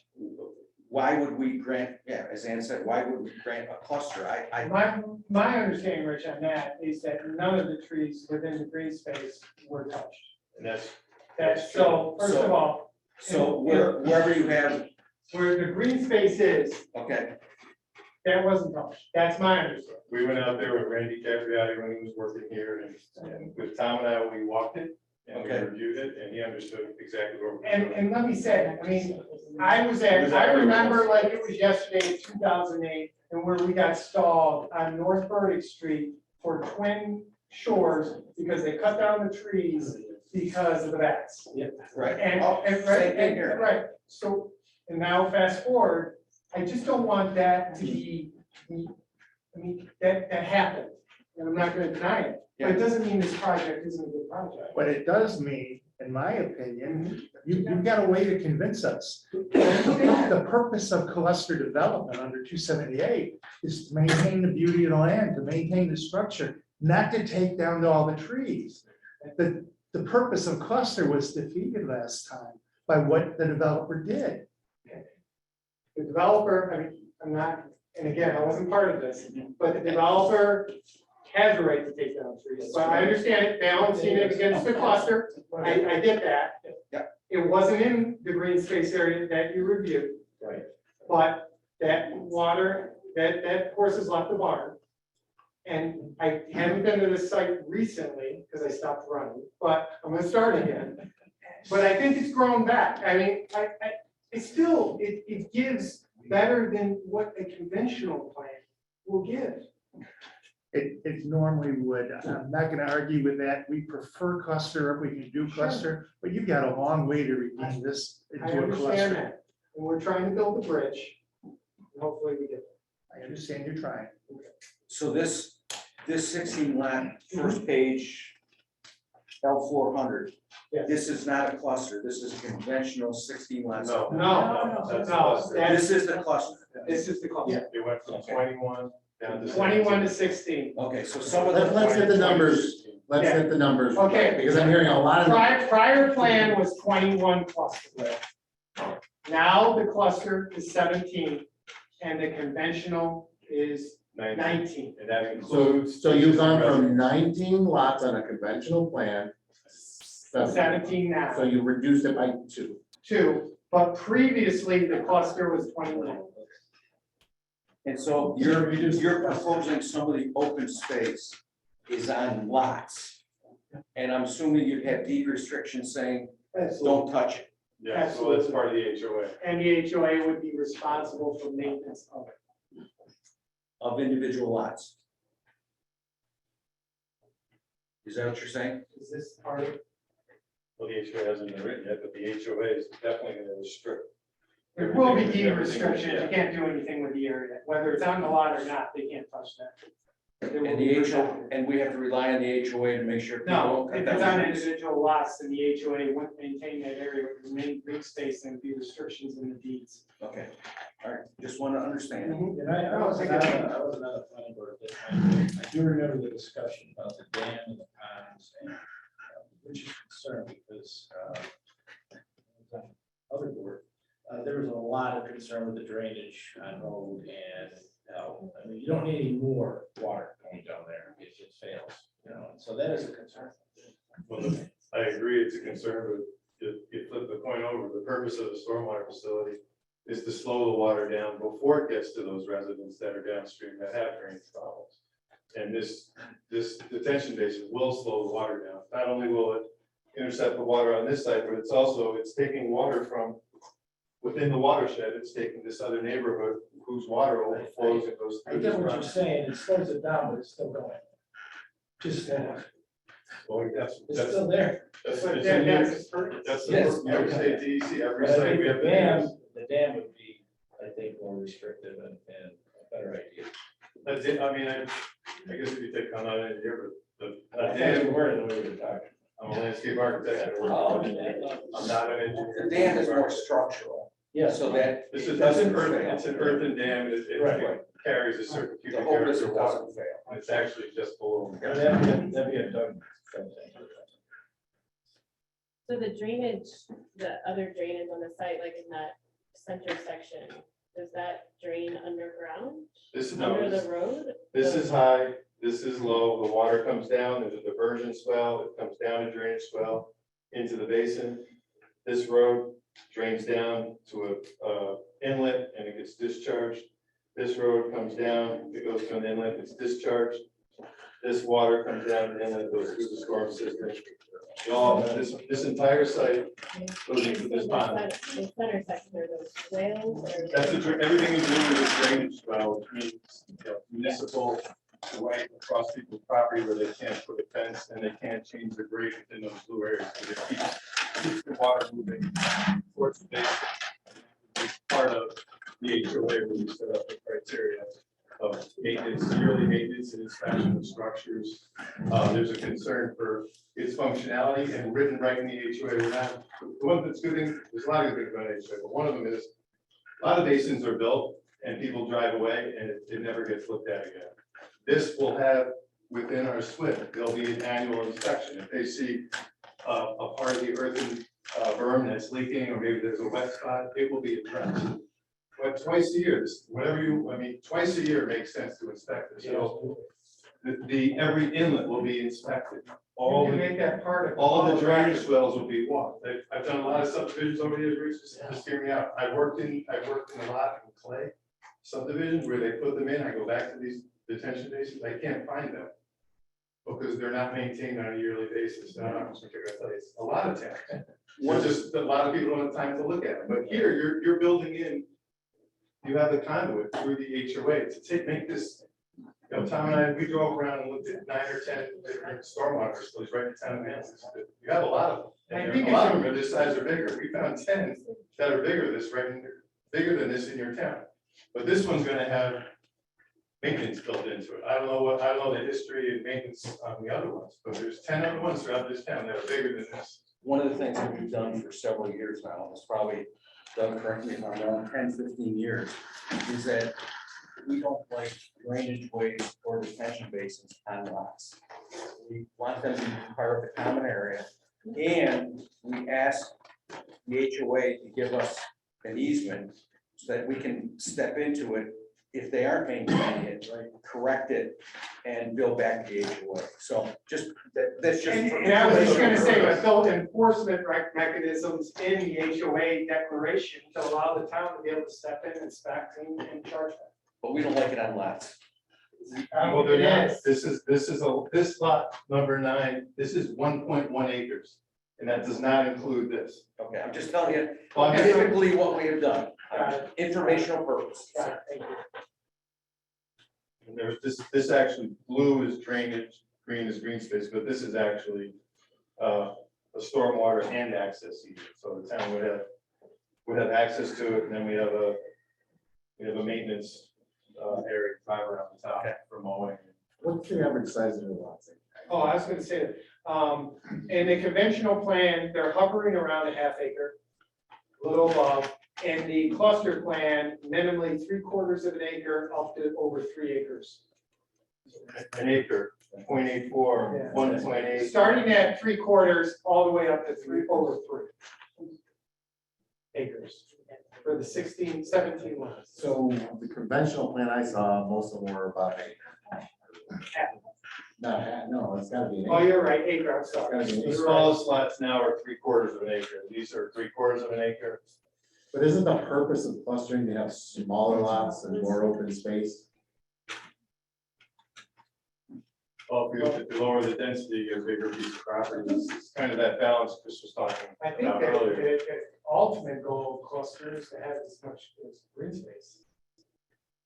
Whether you get there, you're accomplishing it. That would be true, but you'd have more green space if you reduce the size of the lots. Yeah. And you'd have bigger boundaries, bigger barriers between properties. Or around the outside- properties. On the outside of the development, yeah.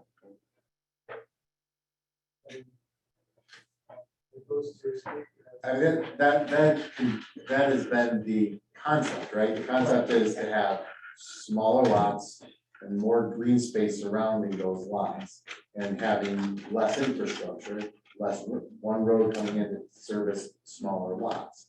That's how we have traditionally done cluster development in the town of Manlius. And that would partly resolve the issue of earth movement. If you're talking in terms of 100,000 cubic yards of earth movement, which was what we were talking about before, if you reduce the size of the lots, you're talking about a lot less earth movement. So got to come into this site, coming downhill, you still have to meet town standards for minimum and maximum slopes. And, you know, on the roadways, I get, again, I'm speaking for myself. On the roadways, I understand that you want to have certain slopes and you bring fill in to make sure that you comply with it. But on the lots, I don't know what the need is to bring fill in on a lot when you could work with the the elevations, the topo of that individual lot, make a unique house, you know. If we oversimplified that 100,000 cubic yards, according to open construction and Doug's review, we could do all this earthwork with the material that's on site. You know, some of the material before we use it for fillable road, it would need to meet town criteria for gradation. You can't use clay, can't use tree stumps, can't use topsoil. Every test pit we dug there, it was very good material, and the best material could be used under the road. Second best material could be used around the houses.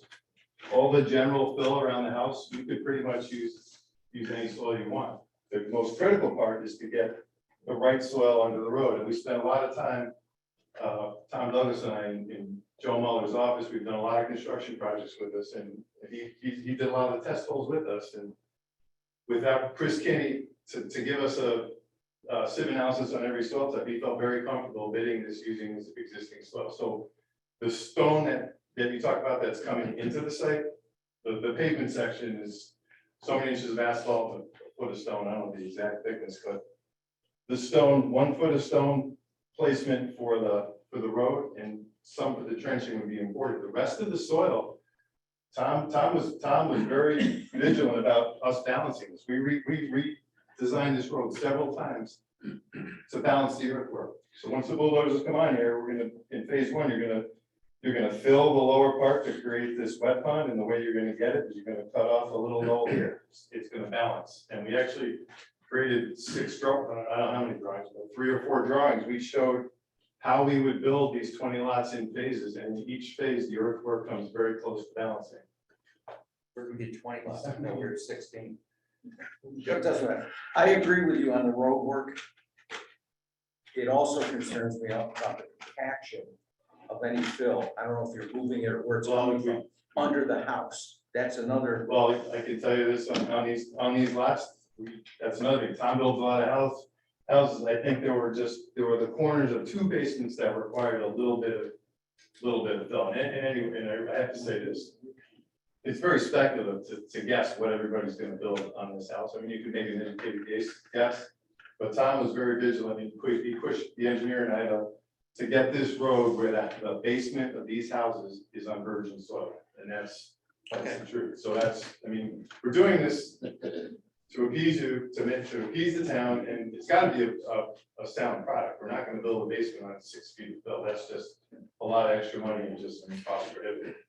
Okay. One of the things that we were missing last time, and we asked for it repeatedly, but we never got it, was we never received the information we wanted on the road cuts, how the road cuts were gonna be made, and how about the compacting standards of the road.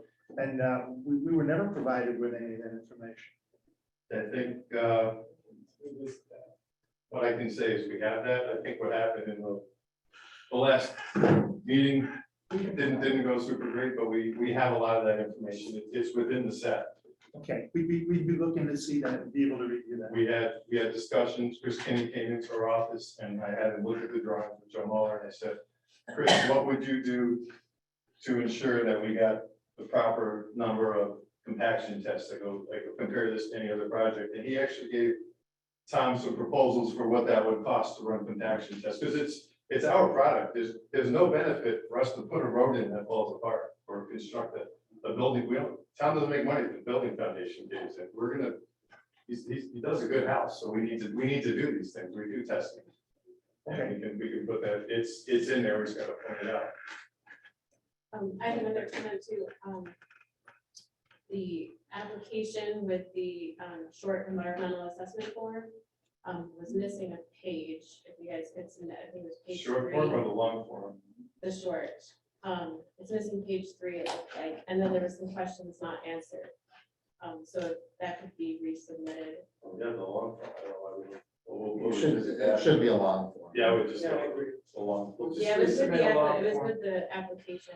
I think with the long form, I gotta be, since our last meeting, we didn't update it, but water usage is gonna be down a little bit. So the project description gotta be updated. Chris is gonna take a watchful eye and help us have eyes crossed T's with that. There's some engineering numbers that'll drop a little bit And then there's some, the numbers in the description, we gotta get that up to speed, so. So I would just get along for I agree. Chris, did I understand you to say that the road is going to be a private road or? No, Is that wrong about that? Yeah, it's gonna be a public road. I'm sorry, I misspoke. Built to town standards. I thought it was. And that's in the specification compaction. We have a road section that shows. Well, you can keep it private, why? As long as it's built to town standards. Yeah. Take that off the record. That's the drawing. Yeah, one of the last graphics we provided that maybe didn't make the set or we showed cut fills along the road. Showing how much fill is here, how much cut is there, so it shows the averages. If you remember off the top of your head, I think we, I don't want to speculate, but the average cut for the cut section, it didn't go over 6-7 feet. The average fill, I think, was under 5 feet. It wasn't, there are cuts and fills on the site. We will need to cut in some areas to create fill in others, but it does balance. And we have a document that probably in the last set we weren't.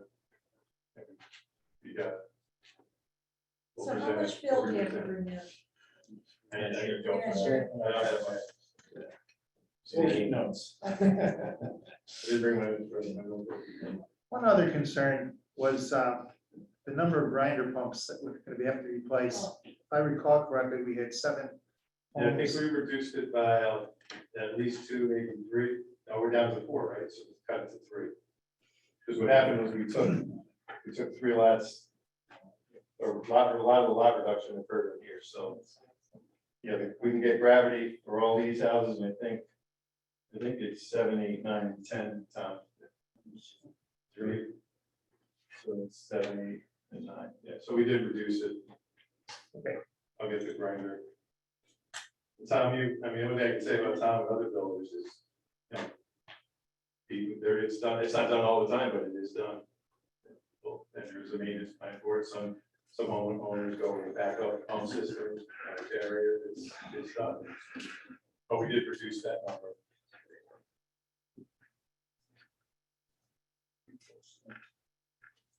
Where do you want to go from here?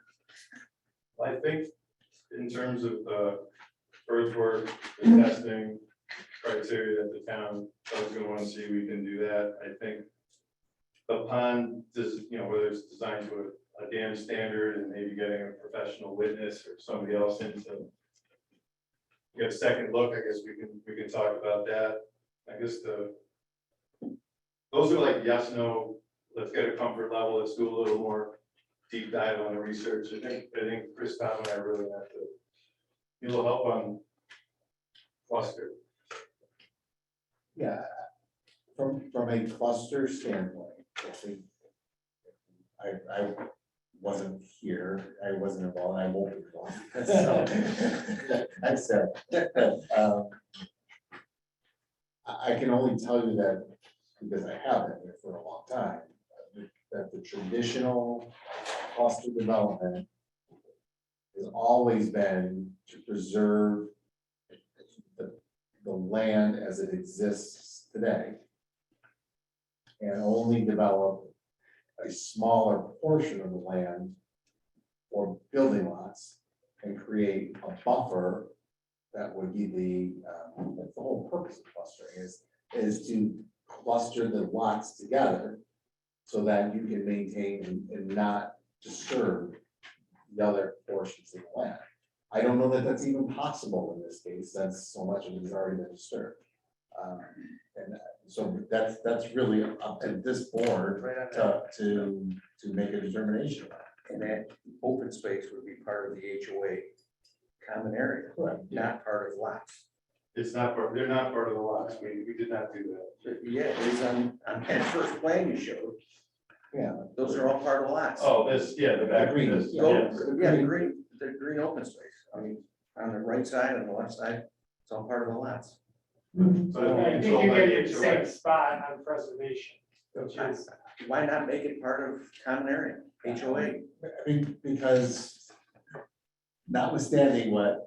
The square footage of the lot, so you can sell People- it. yeah, of course. Yeah, I understand, I get that, but And I can't speak People don't want to to- spend $750,000 for a 20,000 square foot lot, right? As opposed to 40,000 square foot that the. And I hear what you're saying about cluster. I don't know how, and I don't want to revisit the past too long, but there's a lot of time spent by this board on the cluster plan that was before, it that was even more density wise than this plan. I think you kind of have to get away from that, because I think it's a new plan, and I think that this board is going to take a completely different de novo type look at this. Notwithstanding what was done in the past, because a lot of information came up between the cluster plan that was ultimately decided versus the conventional plan, and what the environmental impact that this board ultimately decided on. So I think a lot of information came up during the course of that has changed the view of what a conventional plan should really look like on this lot. And just with that being said, we took it says 21, but this is 19. We took 21 and 20 off the table here because this is the protected stream. So now you have a 19 lot conventional plan that stays away from that area. So that's something you did.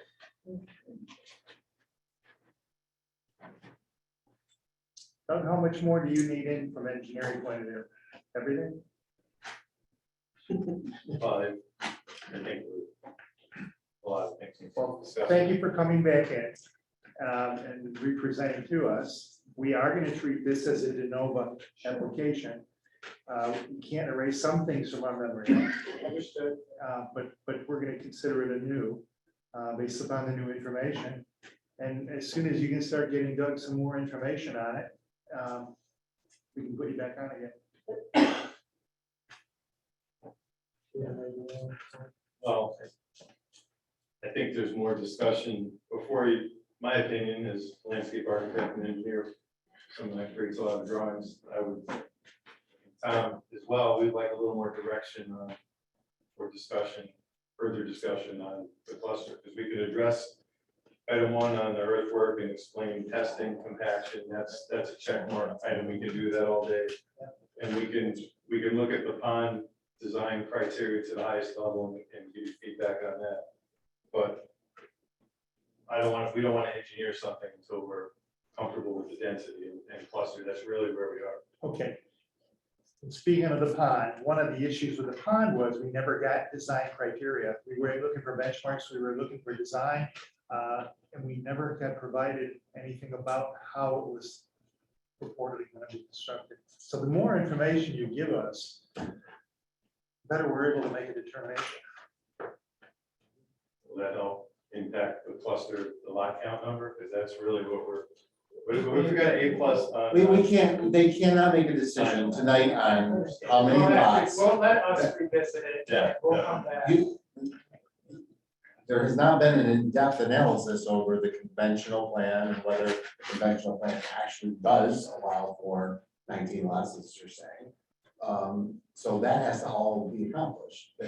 All that has to be done before we can give you an impression. Right. As to how many You know what, lots. I think what happened, we got to talk a little bit about that. So I think the last couple of meetings, we were focused on our differences, and I think what we owe you is just an explanation, give a reintroduction of the project. We'll go through what the stormwater is, what the basin, with my engineer here, what this stormwater basin does, what the watershed is, what are the storm levels in there, what are the testing criteria, what's the earthwork impact, the plus, all those things that you discussed in the first 2 points. I think an informational meeting would go a long way. You know, we're asking you, like on the last project, so stop picking on us. They showed you half the plan. So, we need to show you everything that's in this plan before we go forward. So I'd like to do that before we get into re-engineering everything. Let's do a presentation if you're open to that. We'll get you more information. Yeah. We'll incorporate the comments that were brought up tonight. Okay. We'd like that address, and that's fine. Yeah. Let us get it to you and then we'll get another information. Thank you, sir. We are moving forward second.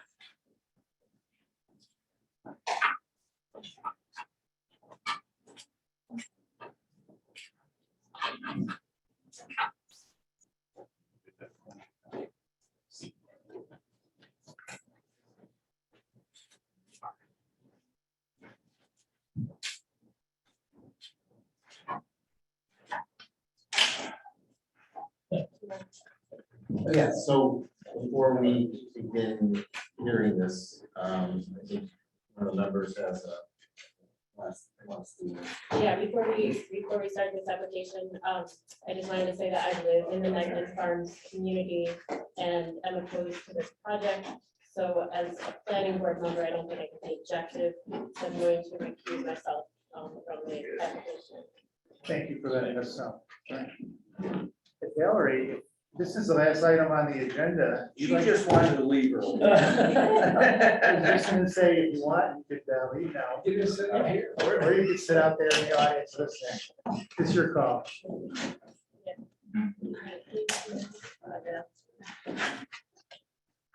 Good evening, sir.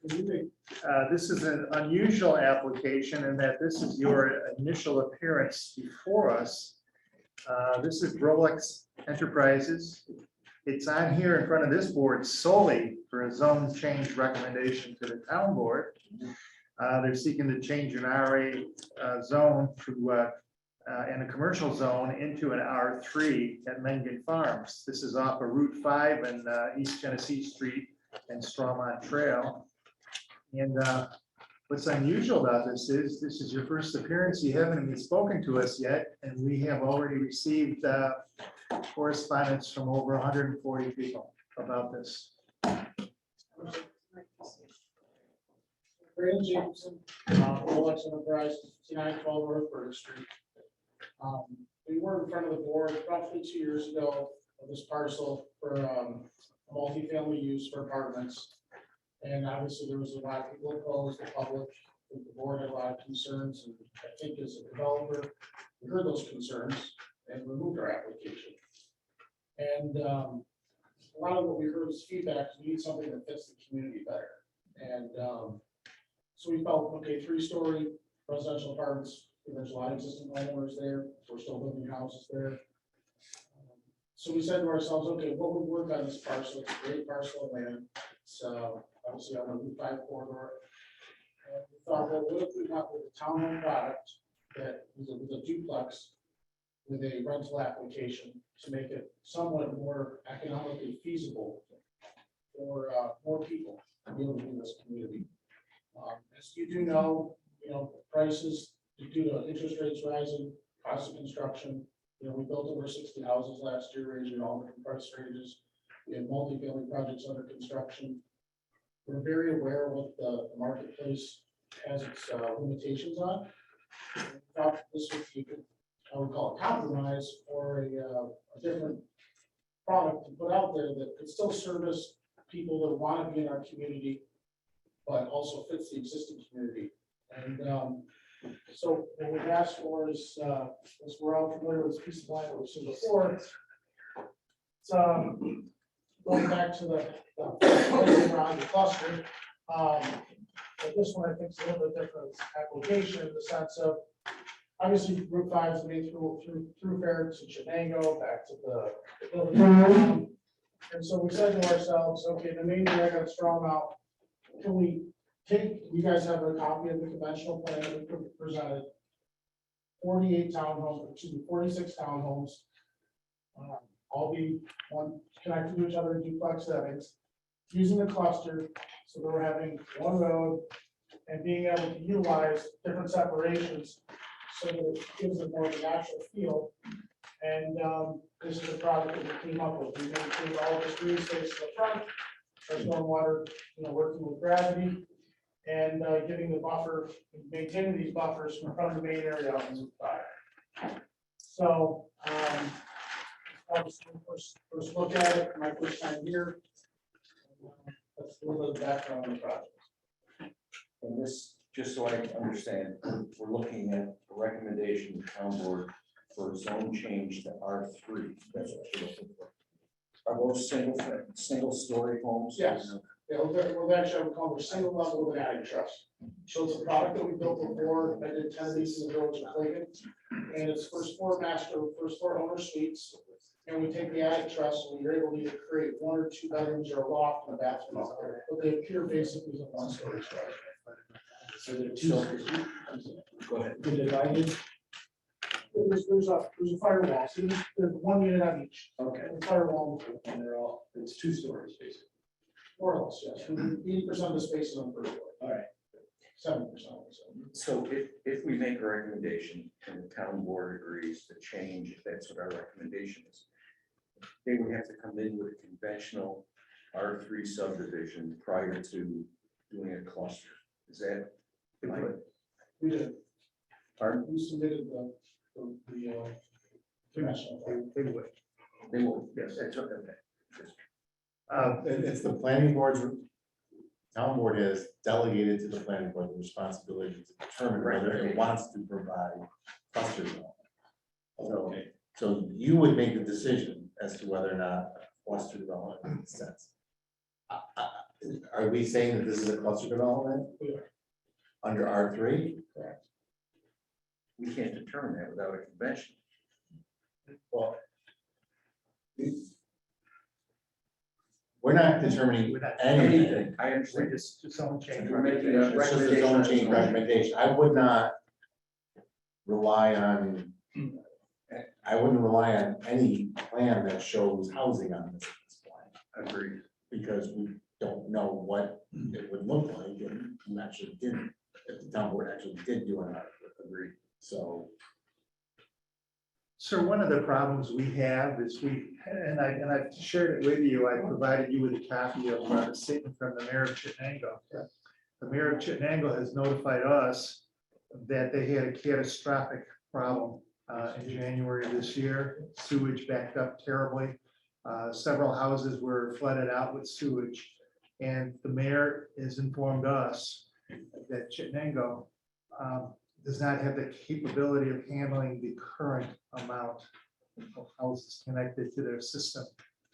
And I'm trying to figure out in my mind, how can we move forward if in fact that they can't, this substation, and I believe it's actually town of Sullivan, that Chittenango is using. If they can't handle the current load capacity, how are we going to increase the load capacity? Well, I think, obviously, we haven't gotten into the engineering of it. When one of my affiliates and partners who developed the site, when they did it, originally it was, when they put the sewer system in for sewer infrastructure, it was meant for 1,000 homes. No, it wasn't. The letter states. But that would say, So, this is my information that I was told. Maybe it is wrong, sir. This is me presenting today.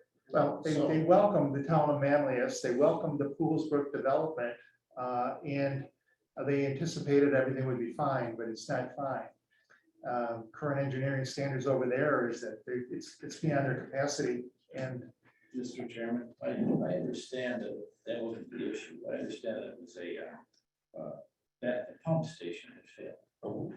Doug, what is a lift station? I don't. And Pump station. It is one station. yeah, and the pump station failed and backup failed, but it had nothing to do with the capacity. It had to do with the pump station. well, then you need to look at the letter from the mayor, because the mayor is saying that it's beyond their current capacity. Chairman, with all due respect to the board, and I'm not saying that I'm an engineer, I don't think any of us engineers that stuff, but I think it's in our best interest, maybe as an applicants, to be able to get some engineering information, because Ed has information, Doug has information, you got a letter from the mayor, we're not obviously asking for approval, so we're trying to get the project in motion. So let us do a little more due diligence with an engineering firm to understand what the village's quote capacity is. If it's a capacity issue, we can address. If it can't be addressed, understand. If it's a pump issue, then maybe we should look into that. But I just think that to draw a line in the sand without getting all the information is not fair to us as an applicant or to you as the town. We can give you the opportunity to do exactly what you're saying you want to do. When this was previously in front of us, it was a different type of zoning you were looking for previously. And we had well over 100 people came and talked to us at a public hearing. And that is our option. We have the right to schedule a public hearing to hear from the public. And since over 140 people of the public have already contacted us, and very candidly, they were not in favor of the further development. We haven't received one piece of correspondence in favor of the development. I think we need to schedule a public hearing. Yeah, I do too. I mean, Yeah. mostly the letters discuss, planning board issues, not zoning issues. Right. Which is where we come in. And the I think it's a great idea, but I also would say too, as an applicant, and I've been an applicant in 6 or 7 towns in this county. I understand there's certain pieces that the public's not gonna like. And again, 2 years ago, we came in with 3.5 times as much density. And I said, as an applicant, we said, you know what? We're not gonna sit here and waste and spin our tires. Yeah. Let's, can I just speak, please? Can I speak, please? Sure. Yes. So we heard the public, we heard the board, we came with a product that is a residential looking product that fits the neighborhood. And I don't think that we're out of line for this. This is an individual piece of property that is a primary piece that should be developed in this township. It's got a great access point. We're leaving half of it undisturbed. I think it should be considered and let us do some more due diligence. And yes, I'm sure that there's gonna be public that doesn't like it, but a lot of people don't like change either. And I'm not asking to, but as an applicant 2 years ago, we listened to the public. I didn't sit throw a line in the sand. I said, you know what? I hear you. We're not gonna build what you don't want, but what can we build? Nothing doesn't work. That's not fair. Do you own this property? We have it under contract. You have it under contract. Okay. So you have it under contract under the existing zone. Correct. Okay. So I want to make the distinction between the fact that this property has been zoned a certain way for a long time. And you're asking for a change in the zone, which is a significant difference than saying that the public is opposed to constructing a 100-lot subdivision on an R1 property. But are we fair to say 20 years ago when it was a farm, that it needed to be rezoned too? I mean, we have to evolve. I don't know the answer to that. Ultimately, the question before this board, the first question before this board is the zone change request. It's not what this looks like. It's not how many lots can be developed, other than how many lots can be developed on R3 zone. Right. That's the change that's being worked. I don't want to confuse the two issues. If this board went forward and said, okay, town board, we now recommend an R3 zone. Tim, I'm not disputing that at all, totally get it. I think the only reason why we're kind of playing hopscotch is because, I've done a lot of these, we've been in front of you, we understand they're kind of working in parallel. Even the chairman saying the public's opposed, that's what this just started with. I'm not here to say we don't want to go down the path, we want to go down our due diligence path. But we've already come into the crossroads of the public doesn't want it. I understand, but please, as an applicant, just give us a fair shot, that's all I ask. Yeah. Well, and I think we can give you a fair shot, but we need to listen to the public. That doesn't mean we follow the public. And the other issue is town board may not follow our recommendation, whatever it may be. The town board is free to take or not take our recommendations, and they've indicated in the past that that's what they're gonna do. Just everybody decide whether or not it fits in R3, basically, isn't that what we're? So I think we need to hear from the, that's my recommendation. If anybody wants to make a motion for scheduling a public I'll hearing, make a motion to schedule a public hearing on the zone change. zone change, no, on what date? November 28th. 28th again. How many we got on number 20? We'll still be working. And last time there was over 100 people that came. I'll second that. Do you want to do it on the 28th or should we do it the next? I think we should do it the next day. December. It's just from the starting. Yeah. The first meeting in December. Yeah, first meeting in December. As far as the sewage. That'll give you an opportunity to check out the other issues of engineering. As far as the sewage goes, that's an intermunicipal agreement, right? And Chittenden may say no, and whatever the zoning is, they kill it. So I don't think that's part of our process. But the issue is, before, you're right, it's not part of the zone change question.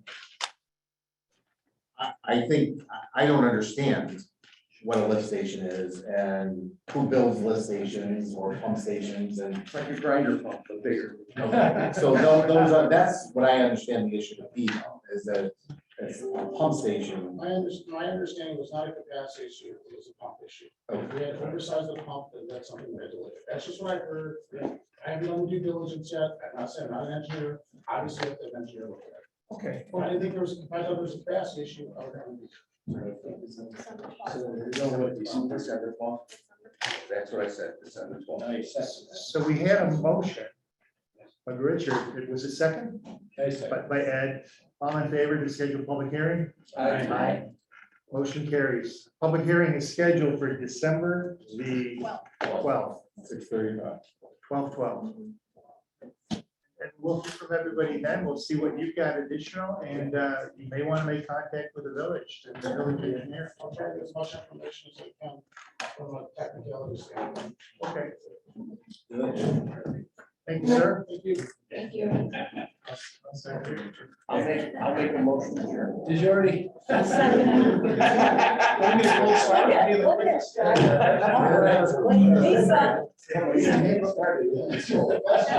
my God. Motion is second before it was even made.